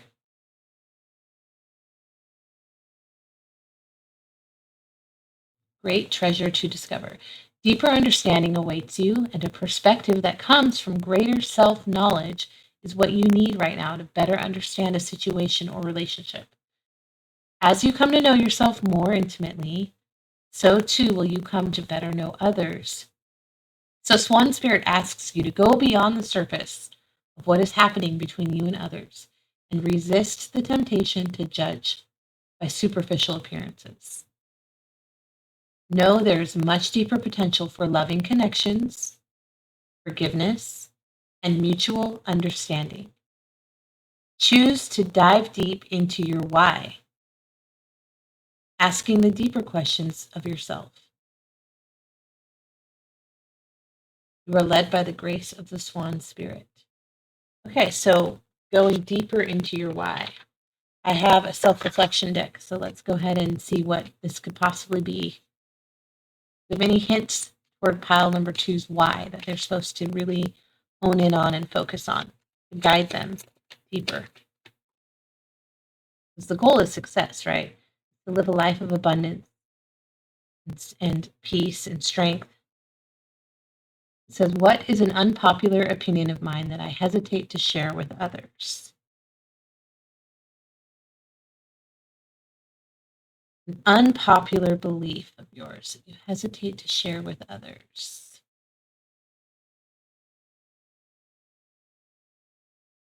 Bottom of the deck says, who intimidates me and why do they intimidate me? An unpopular belief. And you keep it hidden.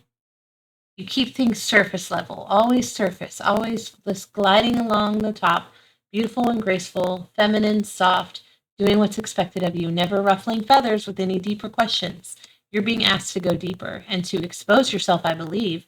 You're being asked to expose your true, like what's under the surface of who you are, what makes you tick, what makes you think. Get vulnerable. Ask yourself those questions like, who intimidates me and why? Why do I feel intimidated? Why do I feel like I'm not enough as I am to just show up and be authentically me and feel confident and secure in that? Why am I scared? Why am I scared to show up without the mask of beauty and image and brand name clothing or the car that I have to drive or the house that I have to have or whatever? Without all the bullshit image, strip all of that away and really look yourself in the mirror and say, who am I?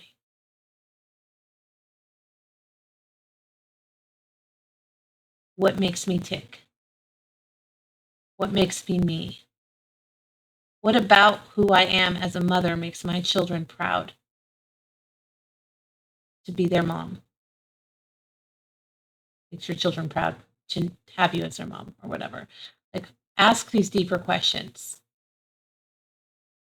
But you're not alone in it as you do it. Remember, you've got spirit guiding you as you go deep, as you peel back these walls, these barriers of beauty, of standards, of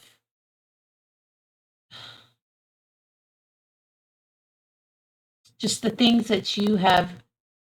They're disguised as poise and grace and discretion and regality, right? And like the jewels and it's just like, just peel all that back and ask Holy Spirit, say, Holy Spirit, would you show me the truth of who I am?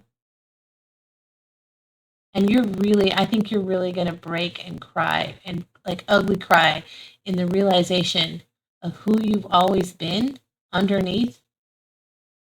She looks like she's very non-assuming, just like in a nightgown, even like no makeup, no hair, just showing up raw in her beauty. Like your beauty and your strength underneath the facade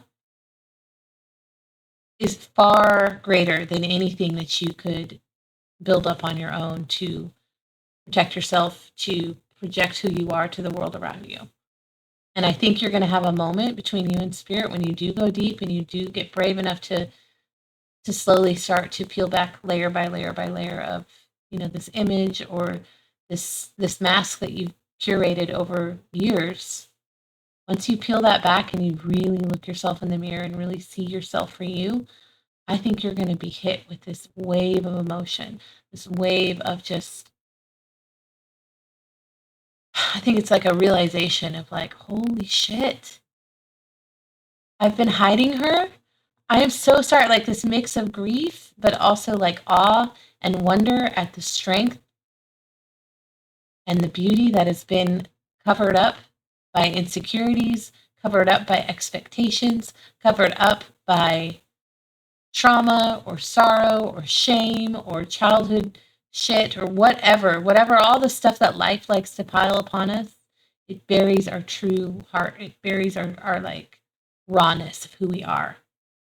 And it's fucking scary to really like look at yourself and to know yourself And it's even scarier to let somebody else look at you and know you beyond the mask. Actually, I think it's scarier to do it yourself. Like, I'm thinking like, what's scarier, to let somebody see me for who I am truly underneath it all, or is it scarier for me to see me? I think it's scarier for me to see me because I've already dealt with rejection a billion times over. In fact, my daughter was like, because my kids and I have worked together at like, from a diner to like, my Italian hand talking knocked over a stack of cards, and this one jumped out at me. But it's another one for you. But we've worked from diners to fine dining to Michelin star restaurants. Like, we've all worked together, me and my 3 kids. And my daughter has observed me as a woman, now that she's 19, and she's like, Mom, why do you act like, I think she was like 17 when she said this to me, though, a couple of years ago. She's like, why do you act so ditzy? Like, you're really intelligent. Why do you let people think that you're not? And I was like, huh. Like, that was like somebody gut punched me, and it's like, because, and I knew the answer immediately. I told her, because I come across non-threatening to the other women, because in the restaurant world, women are my experience has been that there's so many like insecure women, and if they view you as a threat, or if like, I had a bartending job where I just wasn't on the schedule once because like she just took me off the schedule, the manager, because her fuck buddy came in and sat at the bar and flirted with me. I had nothing to do with that. I didn't even know who he was after he left. Like, why are you punishing me for your weird little web of connection? Anyway, but women are we should be supporting each other and encouraging one another. And actually, that whole scenario with that manager, I was like, what are you doing? Close your legs. Do not give him access to you. Because she was telling me like what a loser he was, and I'm like, oh my gosh, like, because he wrote his number on a napkin and I threw it in the garbage, and I was like, ew, I'm so sorry, I had no idea. And she proceeded to tell me what a loser this guy was, and I was like, why are you?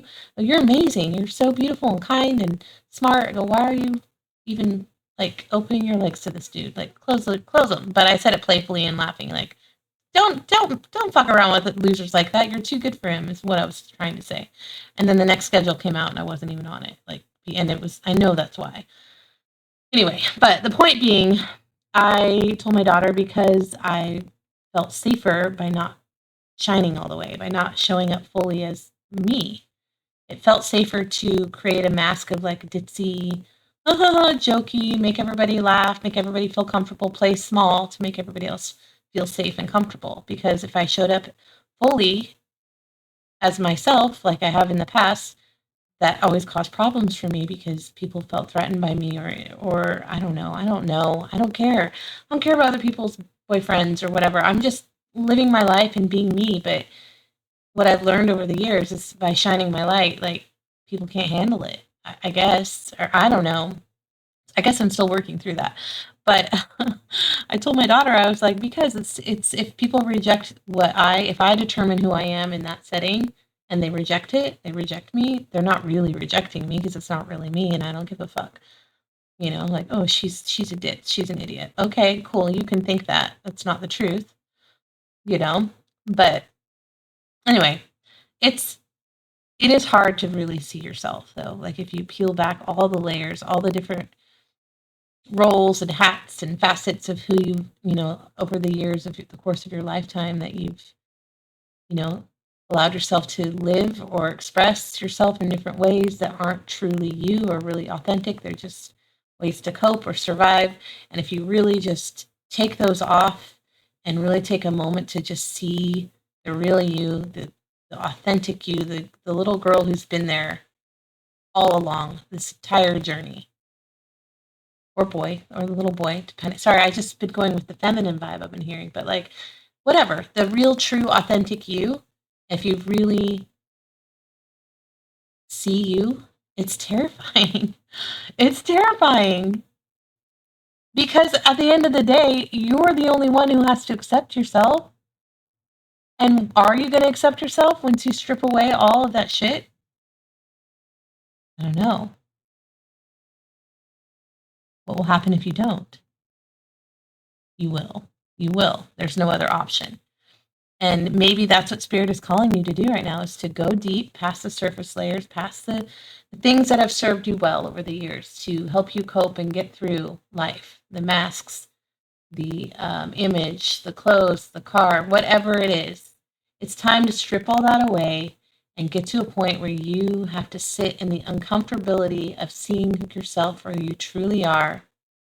Once you get past that uncomfortability, that part that's so squirmy and uncomfortable, once you sit there long enough, you actually start to really love who you are and to really love and appreciate who you see in the mirror. And you stop seeing the imperfections and the flaws, and you start to see the man or the woman who has overcome again and again and again and again, who has picked themselves up from the darkest place again and again and again, who has reached out to lift another person up in the midst of their own suffering, shelving their own pain to help somebody else out of the trenches again and again. And you start to see the value in everything you've come through.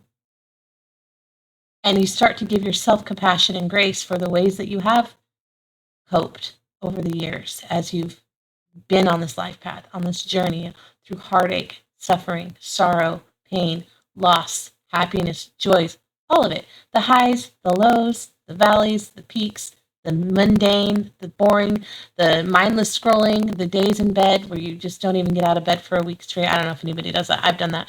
But like, you just have this compassion. Once you get past feeling uncomfortable seeing yourself stripped raw, then you leave room for compassion to grow. And this love, this real deep love for who you are and appreciation for who you are. And then the zero fucks come. Then the zero little fucks come prancing in. Hello, hello, hello, hello. Like little minions. You have an unending supply of no fucks to give of what anybody thinks of the real raw you, and still put on the makeup, wear the clothes, drive the car, do whatever makes you feel good. I'm not trying to bash on that. I'm just saying take a moment to strip it all away, all the things that have kind of like morphed into, kind of jumped on and clinged onto you and like morphed into your identity over the years. Peel all that off. Do some surgery on yourself if you must, or if have a friend, a trusted friend or family member that who feels safe to unpack this stuff with. Unpack it. Strip yourself down, raw, bare bones, down to the essence of your soul, who you are, and sit with it. Because it's this whole journey of radical acceptance. And then once you get to that point of feeling uncomfortable, well, first it's uncomfortable even like processing all the ways you've coped and the way that you show up in the world around you. There's that. And then you sit with your naked soul bare, like, I can't even, just, you got to do it. And it's going to be uncomfortable and it's going to hurt and you're going to want to run from yourself. But you have to get to that point where you're like, I'm not going anywhere until we figure this out. You and I have got a bone to pick. You and I, meaning me, myself, and I. And you sit there and you feel uncomfortable and you see it and you hear all the suppressed versions of yourself, like explain what they've gone through and why they did what they did. And then you have this compassion, this self-compassion and love that grows and grows and grows. And then you just don't care what anyone thinks. And that frees you to be able to show up authentically in the world, shining your light, cracking others open, because then they can't meet this version of you and remain in their like comatose zombie state of living. Each person you come across, you affect just by being you, not even by trying, once you go through that process. And I really feel like it's all about letting go, surrender. These two did not come out for no reason. This is definitely a process that's going to require you to let go of any preconceived notions or ideas or beliefs of who you think you are or who you think you should be or how someone else thinks you should be. It's a complete act of surrender. All you can do is hold on and enjoy the ride, and it's going to take you deep. And luckily, you don't have to do it alone, because even if you don't have friends that you can trust to help you through this, if you've got spirit, God, creator, universe, whatever, you don't have to do it alone. And it says, let spirit be your guide. And so I'm actually going to we'll read that as well. So let's read, let spirit be your guide, 32. Might be your age, 32. 32 reduces to 5. 5 to me is the number of grace. I know angel numbers typically 5 to mean big changes. I have this painting in my mind that I haven't done yet, and I really want to do it. I bought the canvas that my kids didn't, when they had to move our whole house when I was gone, and I'm lucky to have whatever I have in those boxes, which I haven't opened yet, and I have no clue what I have anymore. But um, uh, one of my paintings, a bunch of my paintings got left behind, but it's okay. I can paint more. But one of them that I wanted to paint was I wanted to take like putty. I had this huge canvas that I've taken from Oregon to Texas. Like I've dragged this thing with me and I just hadn't painted it yet. But I had this huge canvas that I'd bought that somebody had already painted on. I was going to cover it with like white paste or molding. I don't know how to explain it, but like putty. So like kind of rough looking, like a textured wall. And then paper mache, like cut out from newspapers, like words like shame or I don't know, all the negative things that people have tried to like pin on me over the years, all the expectations that I haven't lived up to, right? All the disappointments that I've grabbed a hold on and taken in as part of my identity out of limiting belief system or my brokenness, just accepted without question what others have tried to put on me, all the trash they've tried to put on me. And I wanted to paste that all over this huge white canvas, right? And like newspaper clippings of words that represented all the shit that's been put on me my whole life. And then I wanted to paint a big black typewriter number 5. Like the whole canvas over all of that after I've pasted paper mache all those words and all the shame. And then a big number 5, which means grace.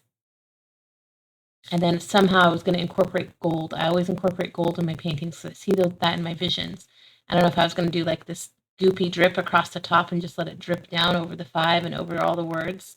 But just grace. I'm covered in grace. You're covered in grace. All these things that are hidden or stuff below the surface, like you look at a swan and think of a swan like gliding along the surface of a glassy lake, and you don't see what's happening below the surface, all the chaos, all the pain, all the frantic paddling, all the handling, or all the whatever happens behind closed doors, whatever happens in your internal state.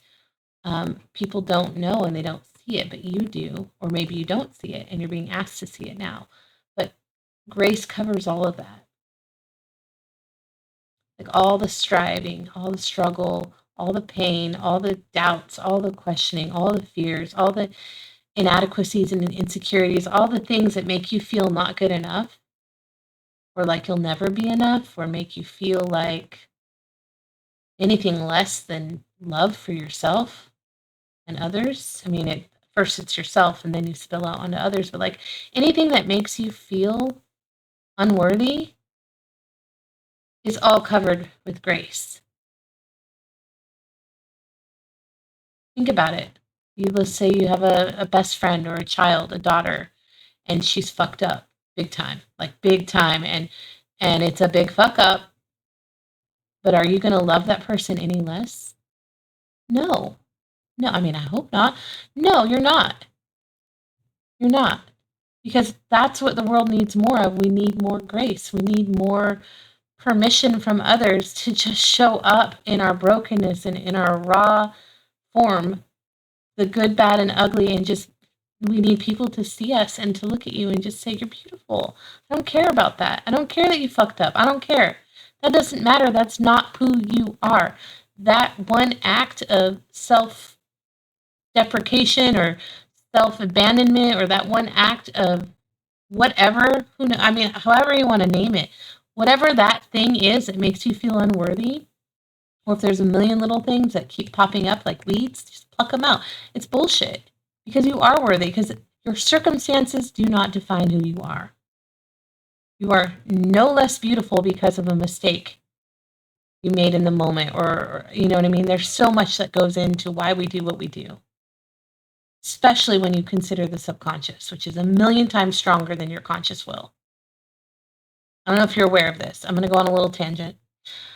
And my candle is really dangerously low. I'm going to blow it out. Hold on.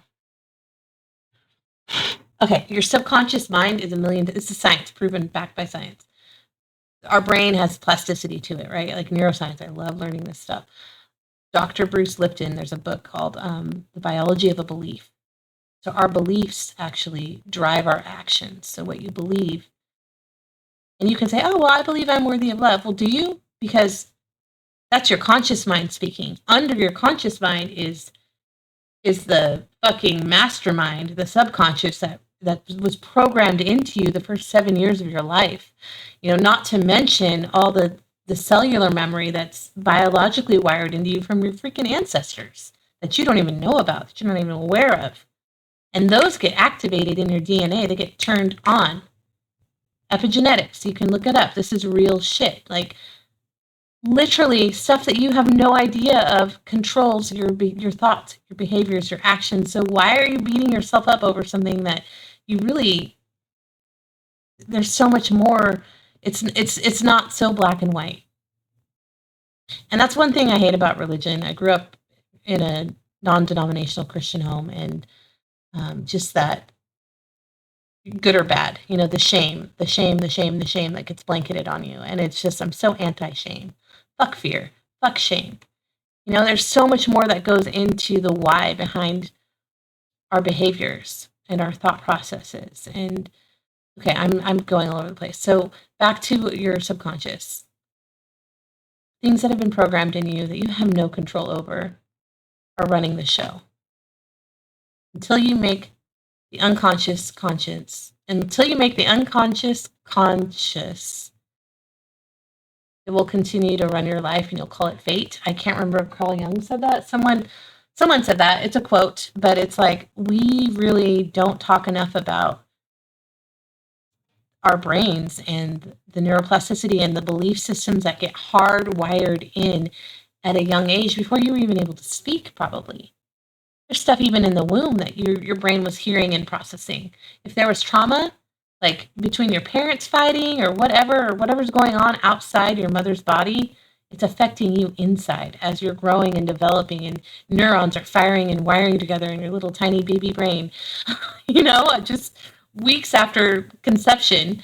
And these beliefs are already starting to form that are going to affect your life 30, 40 years later. Come on, cut yourself some slack and give yourself a little bit of grace, Anyway, the good news is these beliefs can be changed because neuroplasticity is a thing, which means it's malleable. Matter cannot be destroyed. You cannot destroy matter. You can't. Energy just gets transferred. But it can be changed. We can change it from negative to positive. So if you have a belief system that's been hardwired in from a young age that, I don't know, let's say that I'll use mine, one of my own. I still want to read this, but I had a belief that was wired in my brain from, I did this therapy, and you go to different developmental ages where that highlights where that neural network in your brain that gets lit up, it's reinforced. So we went to different ages where we identified the belief. The negative belief was, for me, was like, love leaves, love abandons me, love hurts, like love is abuse, I married an abusive man. I had this history of like seeking love and abuse, and not ever giving up and hanging on and trying to, I don't know. Anyway, but basically love leaves, love abandons, abandonment wounds, right? And so that belief was highlighted. And then we went to specific ages where that was strengthened in over the course of my life, and your brain, your subconscious seeks out situations and circumstances, literally sets you up for failure because it wants to strengthen the neuron connection in your brain that was already established in either your ancestors or trauma as a child or what the fuck ever. So literally, like, I subconsciously seeked out this psychotic, abusive ex-husband of mine, like this man that I married. My subconscious knew that he was going to end up shooting a gun at me, beating me up, pulling me out of bed in the middle of the night by my hair and dragging me down the hall. If I'm awake, you're awake. Christmas morning, rampaging through the house, throwing presents against the wall, smashing things, like, all these traumatic experiences that I had just within that one experience, that bubble of a marriage. On our honeymoon, he said he wished he'd never married me. I was sitting outside our hotel room, Lake Tahoe. I was just sitting there, no room key. I don't know why I didn't think to like go to the front desk. I had no money. I had no identification for one. Like I had nothing. It's just me. I remember just sitting in the hallway, just waiting for him to be done playing poker so I could just go in the room and take a nap or whatever. Like I was literally at the mercy of whatever he wanted. Like it was bad from the start. It was never good. But my subconscious seeked this connection out because it was reinforcing the belief that love hurts, love abuses, love abandons me, love is pain, you know? So I did this therapy and it was like it rewires your brain. So you're taking a negative belief and you're changing it, the polarity of it from negative to positive. So it's like, okay, so that belief got uncovered. Like we highlighted all the different developmental ages where that was reinforced in that brain. We lit up the part of my brain that was lit up during trauma, during all those times that I would reinforce that belief through actions of like my ex-husband or an ex-boyfriend or whatever scenarios, or even my brother's passing. I have a brother that died suddenly at 31, and I was 20. Was I 22 when he died? 21? I don't know. He's 9 years older than me, but I can't do the math. So when my brother died, that was a big event for me in my brain. It highlighted that as love leaves you. See, Susanna, love abandons you. Love leaves you. Love hurts. Like, why would you let yourself love anybody? They're just going to leave you anyway. So that wasn't like necessarily a romantic example, but it was an example nonetheless of love abandoning me. You brought me a treat. Oh, my favorite. Oh, my daughter just brought me mango. It's Ruby's. It's this little Mexican restaurant. It's like a tiny little hole in the wall, and it's real mango. I love it. They love you. Thank you for bringing me one. I'm talking about RSM. So this therapy I did, it's called Retracing Sequence Method. You can look it up. I think the website's bodysoulspirit.com. But basically that's what I'm trying to say. It's like all these negative beliefs are actually like controlling your actions. It's not meant to be like a get out of jail free card. Obviously, like there's value in holding yourself accountable for, you know, your thought life for one. But we can't ignore the fact that there is a real strong it's science. It's biological, physiological truth. Like it's like you can't win. You can't win. You can't fight against that as hard as you want. Like having a strong will is not bigger than fighting the subconscious, you know? So let spirit guide you. You don't have to pay for all that therapy like I did to go and do all that. I went twice a week for a year and really felt a huge difference and a huge shift in my life. Like I believe I stopped self-sabotaging for the most part, but I still had 39 years of cleanup, right? From self-sabotaging my whole life. But what I learned is you can highlight these things. Once you isolate the belief, okay, name it, shine a light on it, shine a light on that fucker, like flashlight it. Go deep within your inner child, start learning how to reparent yourself. There's plenty of stuff on YouTube of people that are psychologists that will like guide you through this stuff. Anyway, I will just sit with myself. Like if I feel something come up that's painful, I'll put my hand on my heart and I'll just like soothe myself and be like, it's okay. I'm here. I'm with you. You're not alone. Like you've got to let your inner child know that you're not abandoning them yet again, like you have your whole life. Anyway, you shine a light on that negative belief. You name it, shine a light on it, expose it. And then you just sit and say, okay, Holy Spirit, show me the truth. Here's the lie that's been running the show. Now I want you to show me the truth. Let's replace the lie with the truth. What is the truth? And for me, in that session anyway, when I believed that love leaves, love abandons, love hurts, love abuses, you know, all the bad negative connotations that I had associated with love, when I asked, show me the truth, instantly, in my mind's eye, I saw this beating, bloody, red, anatomical heart. And this is what I want for my logo when I start like doing, I want to do like a healing retreat center in Italy, you know, like, so I saw this beating, bloody, anatomical heart, and I saw roots like growing out through and in with the veins of the heart, and then this tree grow out, like these roots spread out, and then this tree grew tall and strong and stable and secure. And the belief that love hurts me, love abandons me, love, you know, all those beliefs were replaced with I am love. Love is me. Like it's not that I have to find love or get love. It's I already have everything within me. My heart is entwined. It's one with creator, with source. It's like love is infinite. Like I don't, love doesn't abandon me because it is me. Like I don't have that perspective anymore. And it's like, I don't know. It was like she wrote it down, the therapist, on the paper, but like we came up with like a phrase that I just repeat and repeat and repeat, and you rewire it into your brain over the next 3 to 5 days, and your brain literally changes. The neuroplasticity like forms and changes from trauma to this new solid, secure belief in love, or whatever the negative belief is. But it's like, okay, so I have everything I need to grow strong, stable, and secure in love. I am love. Love is me. I'm one with source, and I'm growing strong, stable, unshakable, unfuckable with love to give, So, all that to say, pile number 2, it's time to go deep. Go real deep and go hand in hand with spirit. Let spirit guide you on what needs to be brought up, what needs to be highlighted, and it's not a losing battle. You can if you're intentional. The kids brought home kittens, and we have 2 dogs already, so it's like integrating that has been a nightmare the past couple days. I'm not gonna lie. And they work a lot, and I'm just here with the dogs and the kittens. And how I handled it is I put the kittens in my daughter's room and closed the door. I'm like, let's just not deal with it. I don't have the energy for this.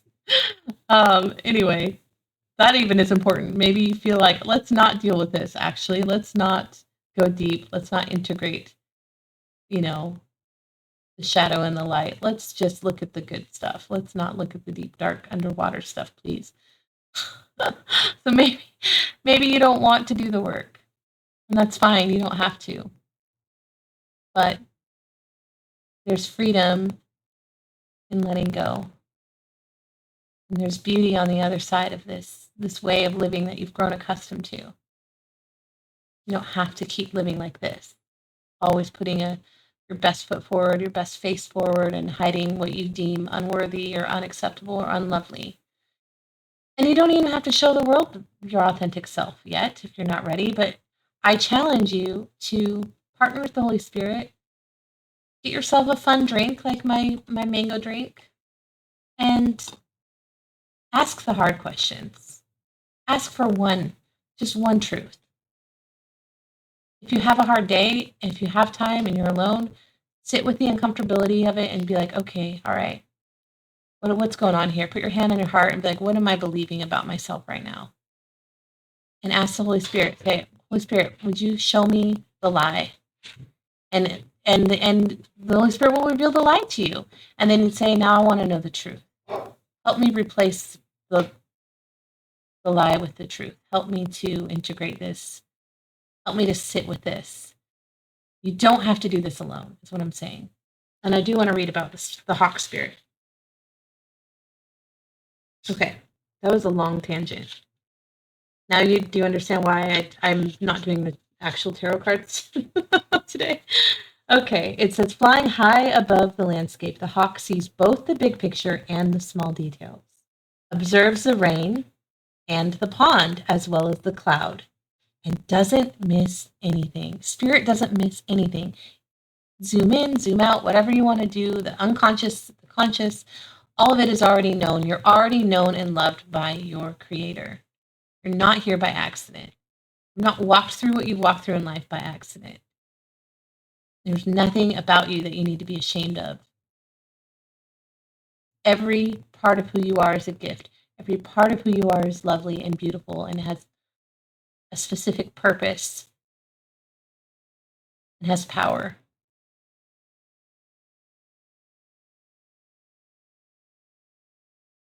When Hawk Spirit arrives, you are called to pay close attention to the messages from Spirit that can appear anywhere in any form. Listen to your intuition and keep your eyes open for synchronicities, meaningful coincidences. Hawk asks you not to dismiss the signs that Spirit is sending to guide you. Lately, have you been hearing the same word or song or coming across the same symbol here, there, and in the strangest places? Perhaps you hear a song on the radio with just the right lyric pertaining to your query, or you begin to notice uncanny billboards, license plates, or other places where repetitive numbers or words show up for you to notice. Pay attention to the animals that appear for you and connect with their symbolism. Spirit wants to communicate and reaches out again and again. When Hawk Spirit appears, it's a sign to listen. And that's exactly the action that needs to be taken when you dive deep, because it's about listening. It's asking the question and listening for the answer. And it's not you in your own mind talking. Like, your thoughts are not you. Just in case you don't, here's a really good book called by Eckhart Tolle, The Power of Now. I left it in the Netherlands, I think. Maybe it's in my suitcase with my other stuff that needs to get shipped. Anyway, The Power of Now. And he talks about how your thoughts are not. Like, there's a you underneath the thoughts that are in your head. But what I learned growing up in church, where it was like there was a focus on prophetic ministry and like listening to the Holy Spirit for the sake of like evangelism and like going out in public and walking up to a stranger and saying, "Hey, God told me this about you. Now I want you to pray and ask Jesus into your heart." Like, that's how I grew up. But anyway, what I learned is that you ask the question, and the first thought that comes into your mind is usually the Holy Spirit. Isn't that crazy? So I practiced doing that, and I have so many crazy stories about how that actually opened so many amazing doors for the lives of my family, my kids, for me. Like, my oldest son is 23, and he lives with his dad now and is in connection with him because of me practicing that very thing. And that's a whole other story I can tell for another time. But I need to write these stories down and put them in like a hat, and we'll have a story time, and I'll just tell stories. But you need to just listen and just be like, okay, ask the question with all the intention and purity in your heart, and ask it and listen. And the first thought that drops in your head is probably your higher self, source, spirit. It's the answer that you need in that moment. I also am feeling called to read the protection message on this card. So it says, are you noticing red flags? Perhaps saying to yourself, "Oh, what pretty flags," and giving them no more thought. Hawk Spirit has arrived to tell you to stop and listen to the messages from Spirit. Take the time to observe the patterns you are seeing and do not dismiss your intuition, even if the messages you receive are not supported by evidence in the physical world. If it feels illogical to listen right now, listen anyway. See, that's like me saying, listen to the first thought, even if it feel silly, just do it anyway. Sometimes you might want certain signs and messages to mean what you want them to mean, interpreting through the lens of wishful thinking, a projection of your desire to see things a certain way. Of course, when you do that, you rarely find yourself where you want to be. Take heart. Spirit loves you so much and does not want you to get hurt. It wants to align you with Spirit's plan for your highest good. Listen and follow the signs and check your motives when you are being selective with your hearing. All right. What a message. And we still have more cards to pull. Pile number 2. Celebration. Woo woo. Telling you, this balloons. Balloons are for celebration. And then the lucky time with the bunny. Be at home, lucky time celebration. Manifesting big changes that are going to result in, changes in your beauty and your whole outlook. Like, look at this, totally different creatures, totally different types of beauty. Stripping yourself down raw. Willingly stepping through this door into the unknown. Opportunity, it says it's got a little open sign. You can't see the floor, you don't know what's going to happen. This is total mystery. But if you step through this door and choose to partner with Spirit and really get to know you, surrender, let go, step through with complete faith, you're going to emerge a whole new creature, beautiful in your own right in a whole new way, a whole new depth to who you are, but more on display, because there is no under the water surface BS with butterflies. Swans can hide what's happening underneath. Your beauty will be on full display once you go walk through this open door, this invitation to go through the depths of transformation. And there's celebration, excitement, there's luck. Let's pull some tea leaves. Pile number 2.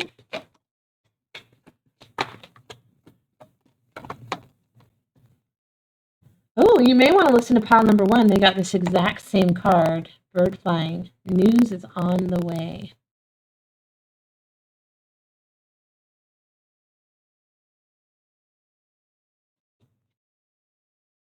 News is on the way. And we have the month of May.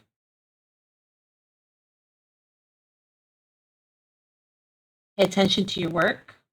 Maybe news in regards to a new opportunity with career or work. Hidden secrets can harm you. And this is not, I don't think this is anything to do with like actually like keeping a secret. I think it means the hidden stuff we just talked about, all that subconscious stuff. Peel back that skull, get in there with my daughter had emergency brain surgery and they had to cut a part of her skull and like pull it out and go scrub her brain. Like crazy. She was 10 at the time. It was so scary. I made it fun for her though. She says those are her best memories. We spent a month in the children's hospital together. The nurses were like amazed because I was like Snapchatting and like drawing like aliens sucking her brains out with through a straw, you know, like I was just making it silly and fun. And I would take breaks and go cry in the hall, but to her, she never saw me like sad. We did fun crafts. I had school friends come visit. If you haven't seen the movie Beautiful Life, it's like Italian. Roberto Benigni, I think there's the producer. It's about this guy who smuggles his kid into like he hides his little kid in the Auschwitz or whatever in the camp slave camps or whatever. And the whole premise is excuse me, is how beautiful he makes it. Like life is beautiful. Like he doesn't once let his son see him in despair or hopeless. Like even in the midst of such horrific circumstances, it was just fun and playful and joyful. Sorry, I need a drink. Hold on. Oh, I love this stuff so much.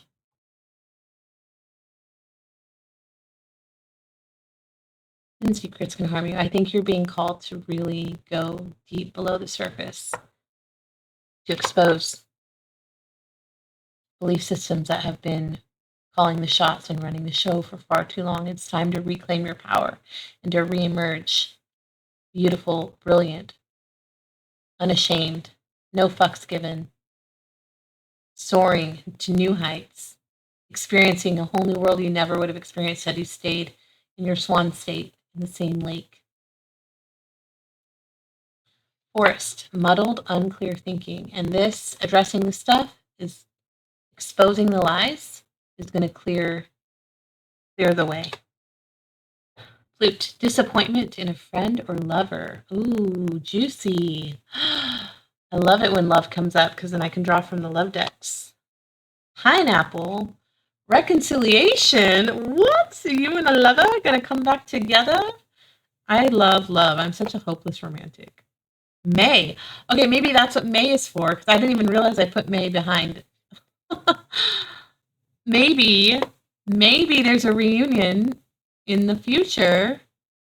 I mean, I know that sounds far away because when you're separated from someone, one day can feel like a year, but it goes fast. What month are we in right now? August? It's August, September, October, no. Yeah, that's like 10 months. That's a long time. Is it 10 months? I don't even know my math, but May. At least you're given a time frame. At least it's not like forever. You know, thinking you have to be away from someone forever. There could be reconciliation in May with a loved one. Ooh, let's get some love cards. Okay. And my phone just buzzed, so that's confirmation. Reconciliation with a loved one. And I'm hearing the song, you know what, you're so lovely, you know what. How's that song even go? And oh, what you do to me, you're like an ocean breeze. So maybe you don't even realize how much you mean to this person you're separated from. Clearly, this is separation.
All right. Pile number 2. I breathe in confidence. And I exhale fear. Yes, do that. Pile number 2. Getting to know you. Getting to know all about you. You got a lot. Okay, so we have getting to know each other. So maybe this was a new connection and it fizzled out before you even got to begin. Ooh. As you reveal your innermost selves, which is your whole message, revealing your innermost self. As you reveal your innermost selves to each other, your bond deepens. How can you even begin to reveal your innermost self to someone else if you don't even know it yourself? That is that's your task. Romantic feelings. Your feelings are real and worth experiencing and worth exploring. Sorry. So yeah, like if somebody made you feel like you weren't, it was just playing or it was just nothing, or if they downplayed your connection, is that song or it says, you know what, I can't remember, but like, and oh, what you do to me. So it's like they haven't been honest with you about the impact that you've had on them. So I feel like you've really moved somebody, maybe even activated their heart chakra and opened up their ability to give and receive love. But they haven't let you know that. So you're doubting yourself and you're thinking, am I crazy? Was this nothing? No, it wasn't nothing. Your feelings are real. And Charlie agrees. He's whining in the kennel. Express your love. Show your love. Don't hide it. Go ahead and make the romantic gesture. That's fucking scary. That'll never be me. I'm not a chaser. But if you're feeling called to express your love, then do it. Playfulness. I'm too stubborn. Playfulness. To recapture romance, allow your inner youthful spirit. Why is this even on? I don't even need this light on. Hold on. There we go. Allow your inner youthful spirit of fun to shine. So be playful if you do reach out to this person. But it's not in your head. It was real. I would say hold off on reaching out to them because there's a whole transformation. Like, there's so much more of you that needs to be explored by you first and accepted by you. Like, take the challenge. Go through the open door. Come out the other end, whole new creature, fully accepting of who you are and no fucks to give. Because if you do that first, then you're not risking anything. You don't care what this person thinks of you or how you come across or whatever. Like, you either love me or you don't, and I could care less because I love me. So take it or leave it, buddy. Oh, anyway. That's that. We're going to close out with a soulmate card for you. You are loved. You are loved. You are loved. You are loved. You are loved. You are loved. You are loved. You are loved. You are loved. You are loved more than you consciously know. Share your insecurities with the one you love. You will be surprised and reassured by their reaction. Love is all around you. All around you, it's within you. You can have my tree image of the heart beating under the dirt with the roots, and just love is in and all and through and above and around. It's all in you and around you. Share your insecurities. Okay, so I stand corrected. Don't do this first. Do it with them. Go deep. Have them be the one who holds your hand through that whole transformation, that whole process of stripping away. You have, because this is all, again, this is about manifesting. This is a magician card. This is about acknowledging what you have within you. How are you going to know what tools you have available to yourself to create with if you don't get real with yourself and see and strip it all away and see what you've got, what you've got. And what you've got is a lot, my friend. You're more powerful than you know. Wow. We're going to leave it here. I love you. Mash that like button for me because I have my own doubts with showing up, but I'm doing it. I'm committing to doing it regardless. But if you want to show me a little love, I'd be like, oh, somebody liked all my rants and my weirdo self that I'm exposing. I'm exposing this out there just on the internet. It's different when I'm doing it for somebody like on a one-on-one reading because people know me and get readings from me and they expect this from me. But when I just put this out there, It's kind of scary. But again, I have no fucks to give, really. Maybe a couple, and I'm working on it. But when you really get to a point of radical self acceptance, nobody else's opinion of you matters at all. So I challenge you to embark on this journey. It's beautiful. There's love, there's acceptance more than you could consciously fathom, especially from the people who matter most to you, including yourself. All right, pile number 2. Mwah, mwah, I love you.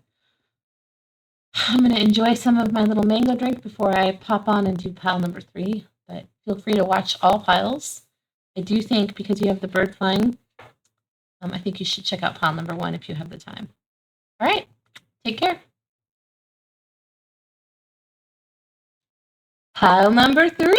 It's 2222 across my clock right now, right when I started your pile. So 2s across the board. There are far greater things ahead than any you leave behind.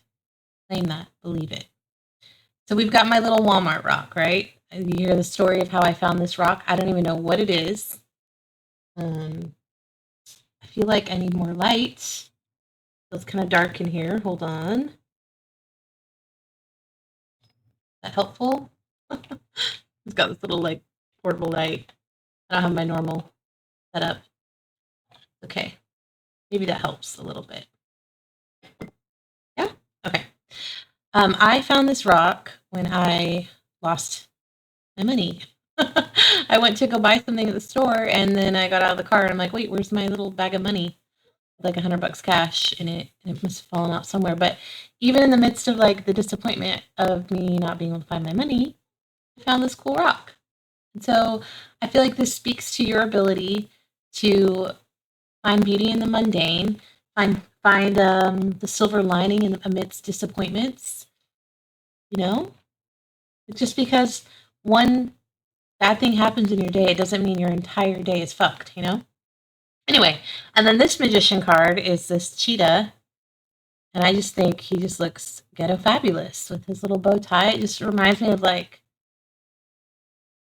I don't know. I don't know why I get the vibe of like snake oil salesman turns Harry Houdini magician extraordinaire, you know, like I don't know, like maybe you've had a focus, like manifestation has maybe been like a goal of yours your entire life, and it's just been like your focus, and you've been like you started out small as a little kid, like maybe telekinesis, like closing your eyes tight and trying to like move a soda can an inch or something, you know what I mean? Just something that you've really had a passion for your entire life, or something you've been attuned to your entire life, like the metaphysical aspect of things. Let's see, some of my lights out of batteries or needs to be charged, so never mind. But like this just makes me think of just somebody who's been focused on learning and growing and gaining more wisdom and knowledge over the years, and you perfected this. Like you are a master manifester from humble beginnings, from my Walmart rock, which I don't even know what it is. So if anybody knows what this is, drop it in the comments for me. But it looks like an ice cream sandwich. And I love it. I don't even know what it is, but I love it.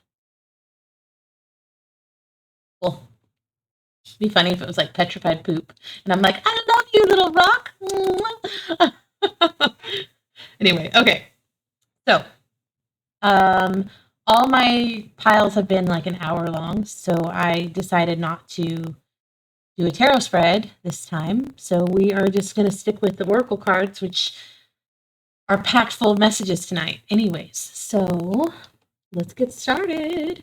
So pile number 1, what are you manifesting in your current reality right now? This point in time, this exact moment, what does pile 1 need to know?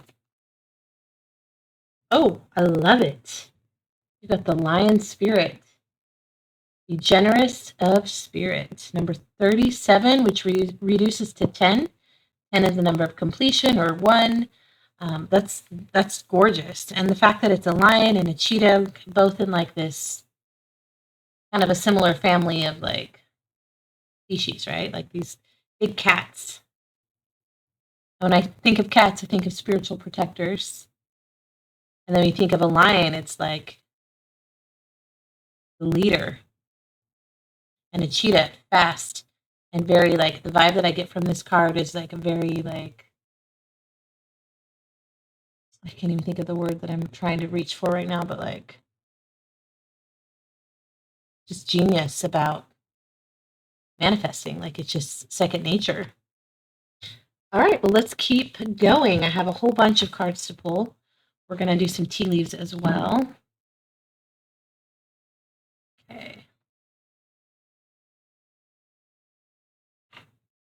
Eeny, meeny, miny, mo. This one. Oh, I want to get a green one. Okay, that's plenty. Oh my gosh, that's a lot. Let's get 3 cards for pile number 3.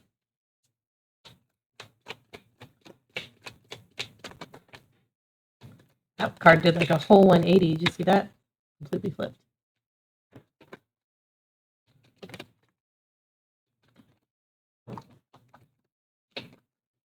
This is a very masculine vibe too. I'm feeling very, like just maybe it's this lion, like just this real masculine energy coming off of that. Okay. Bottom of the deck, we'll take that as well. I'm feeling called to taking that.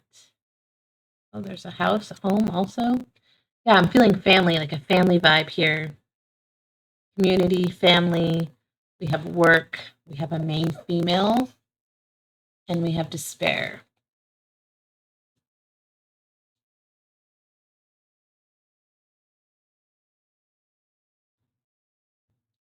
What other clues do we have for pile number 3?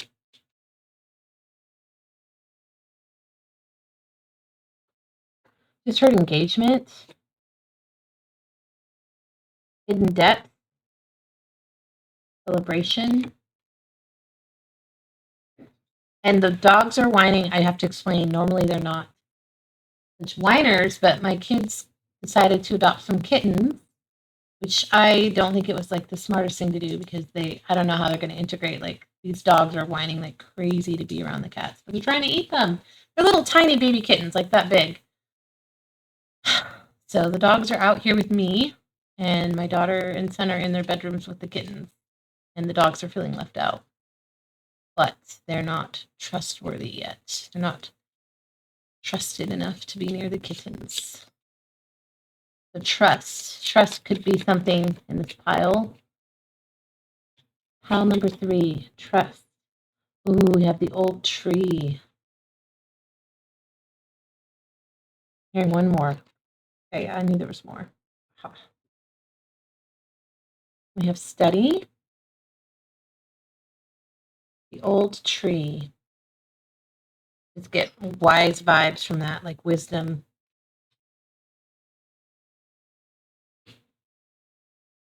Are you? Mm-hmm. So someone here, one of my pile 3 picks could be feeling left out in the cold, maybe feeling not good enough, because you see this is, they're sitting here in their destitution and despair, right? And right behind them is like an establishment that says not hiring. Basically like, we don't want you. Or maybe he got laid off from work. We don't know the circumstances, but we do know this person is just in a lot of emotional pain. But with toil and labor, maybe somebody did lose a job. Or maybe they feel like nothing they do is ever enough. And that hits hard. If you have ever felt that way, like nothing you do is ever fucking enough.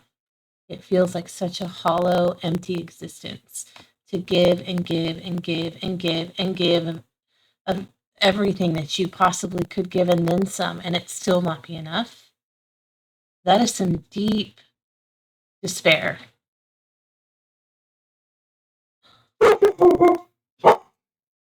And Lily agrees, apparently. Lily, no. And then there's a main female, and then I was just thinking, this main female looks pretty fucking privileged. Doesn't she? Look at She's got her rose, fresh flowers, beautiful furniture, very ornate home. And even if we look at the bottom of the deck, the house, wow, we're going to take this because I'm feeling it. I'm feeling that there's someone here who's super privileged, has everything they could ever want for, and it's still not enough. Whoa, that hits hard.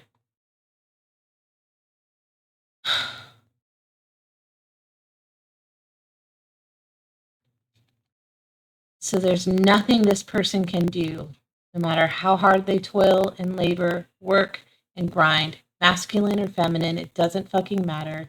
Work, work, work, work, work, work, work, work, work. Just working till you die, basically. Wake up, work, go home, repeat. Wake up, work, go home, repeat. Like you just slave away until you waste away. And you basically sell your soul, your essence, your energy is all expended to make someone else comfortable and they don't even appreciate it. It's still not enough. That's fucked up, man. That's crazy to me. That's crazy. So if this is you, if you feel like you give and give and give, and no matter how much you work, no matter how much you sacrifice, no matter how much you give, and it doesn't make a difference to the people in your world, I just want to reach through the screen and give you a big hug and tell you that you are enough.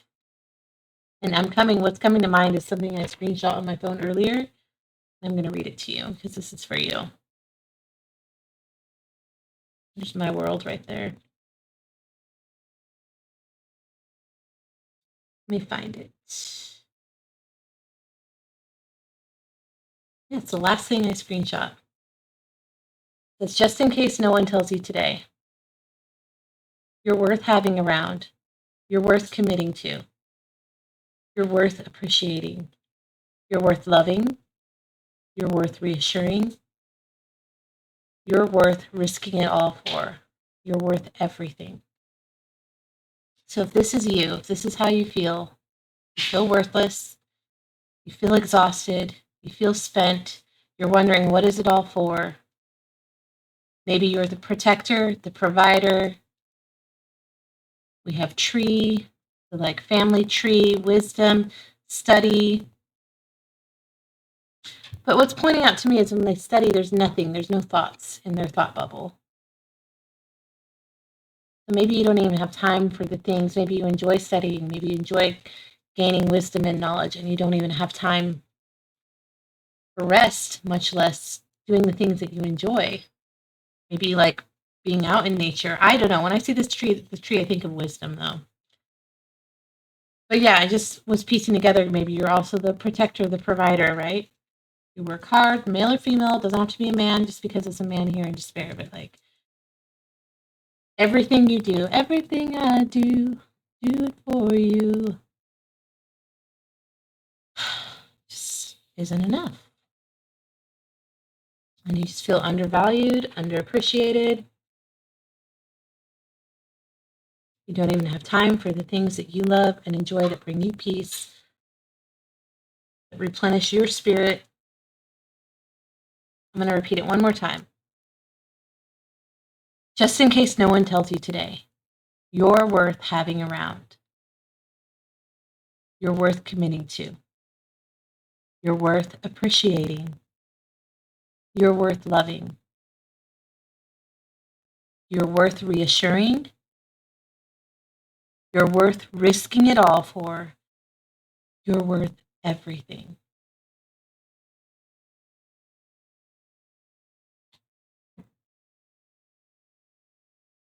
Someone needed that affirmation. No doubt in my mind. And then we have this community card. So this could be family, it could be friends, it could be neighbors.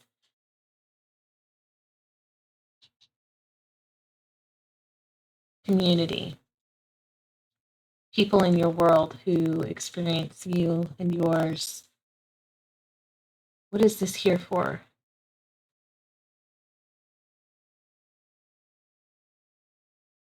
Hmm.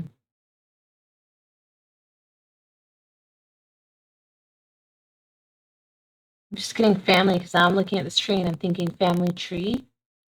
And you're sitting all alone. You have all these people in your world, in your life, yet you still feel alone. Even though everything you do is for these people. For your life, for your wife, for your family, for your home, for the relatives, the friends, the get-togethers, whatever. Everything you do that's draining your soul is done for all these people, and yet you still feel completely alone. God, that's fucking sad.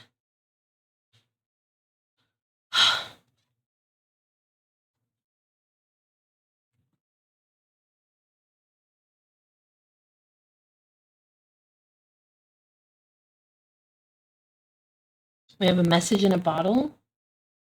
Maybe there's like a secret message you want to leave behind, or sail off, or send in the ocean to someone far away. Oh, look, there's a moon. So we've got 2 moons here.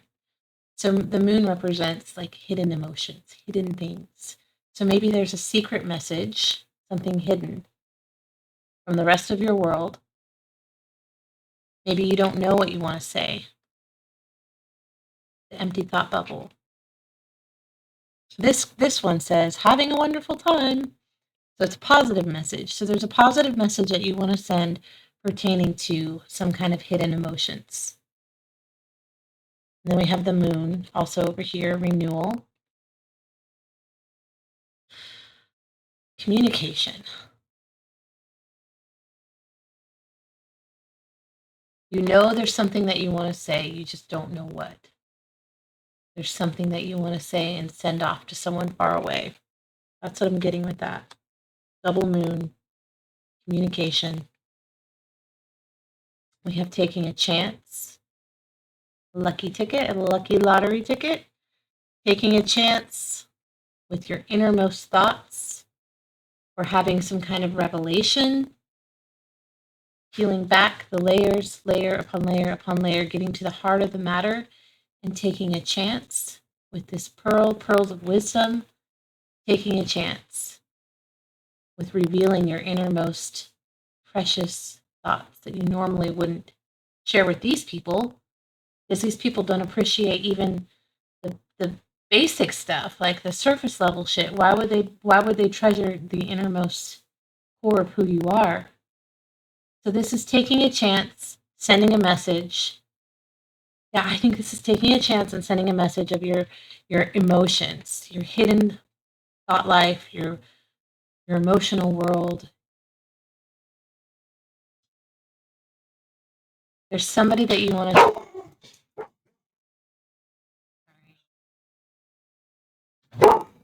Lily, stop. Always barks at my son.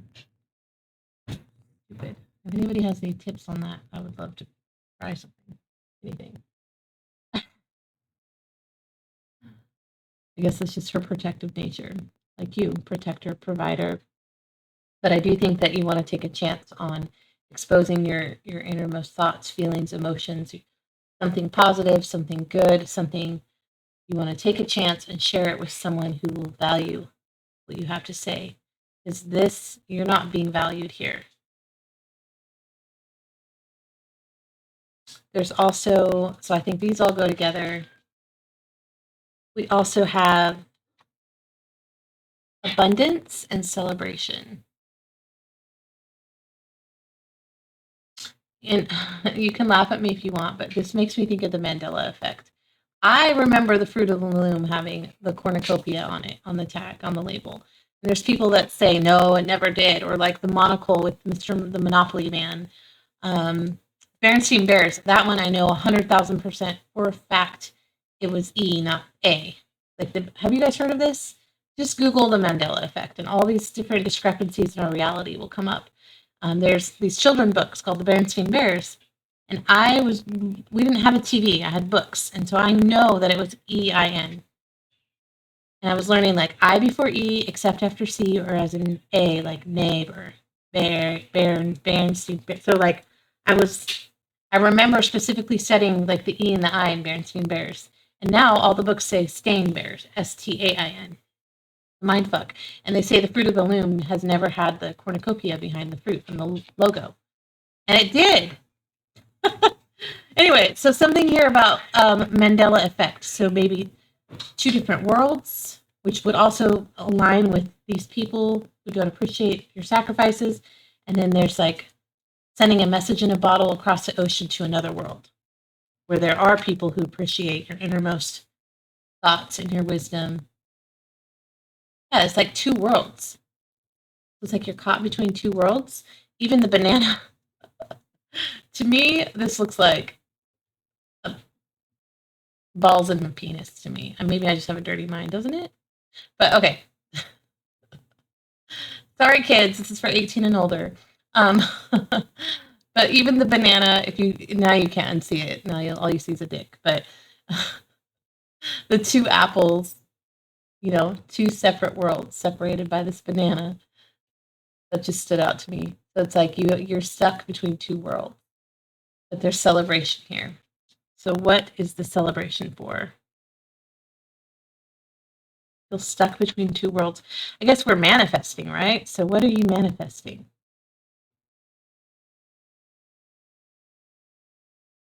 I'm going to leave this here. I don't know what that's for yet, but we still have tea leaves. Pile number 3.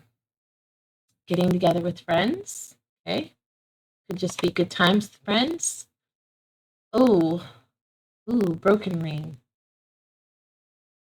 Parting of the ways in either romance or business. So this could be a breakup, a divorce. Looks like a wedding band, broken ring. Maybe that's why there's despair here. The main female and the house and the community and the toil and labor. But even though there's a parting of ways, there's still good fortune. Beetle represents good fortune, good luck. The flute, disappointment in a friend or lover. This was in pile number 2, this exact card. So maybe watch pile number 2. Maybe there's a message in there for you. Disappointment in a friend or lover. Bull, do not back down from opposition. Show strength and fortitude. Woman, dealings or relationship with a woman. Don't back down from this woman. Especially if there's like some kind of brokenness here, if you're ending things with someone who doesn't value you breaking your back for them day after day, hour after hour, year after year.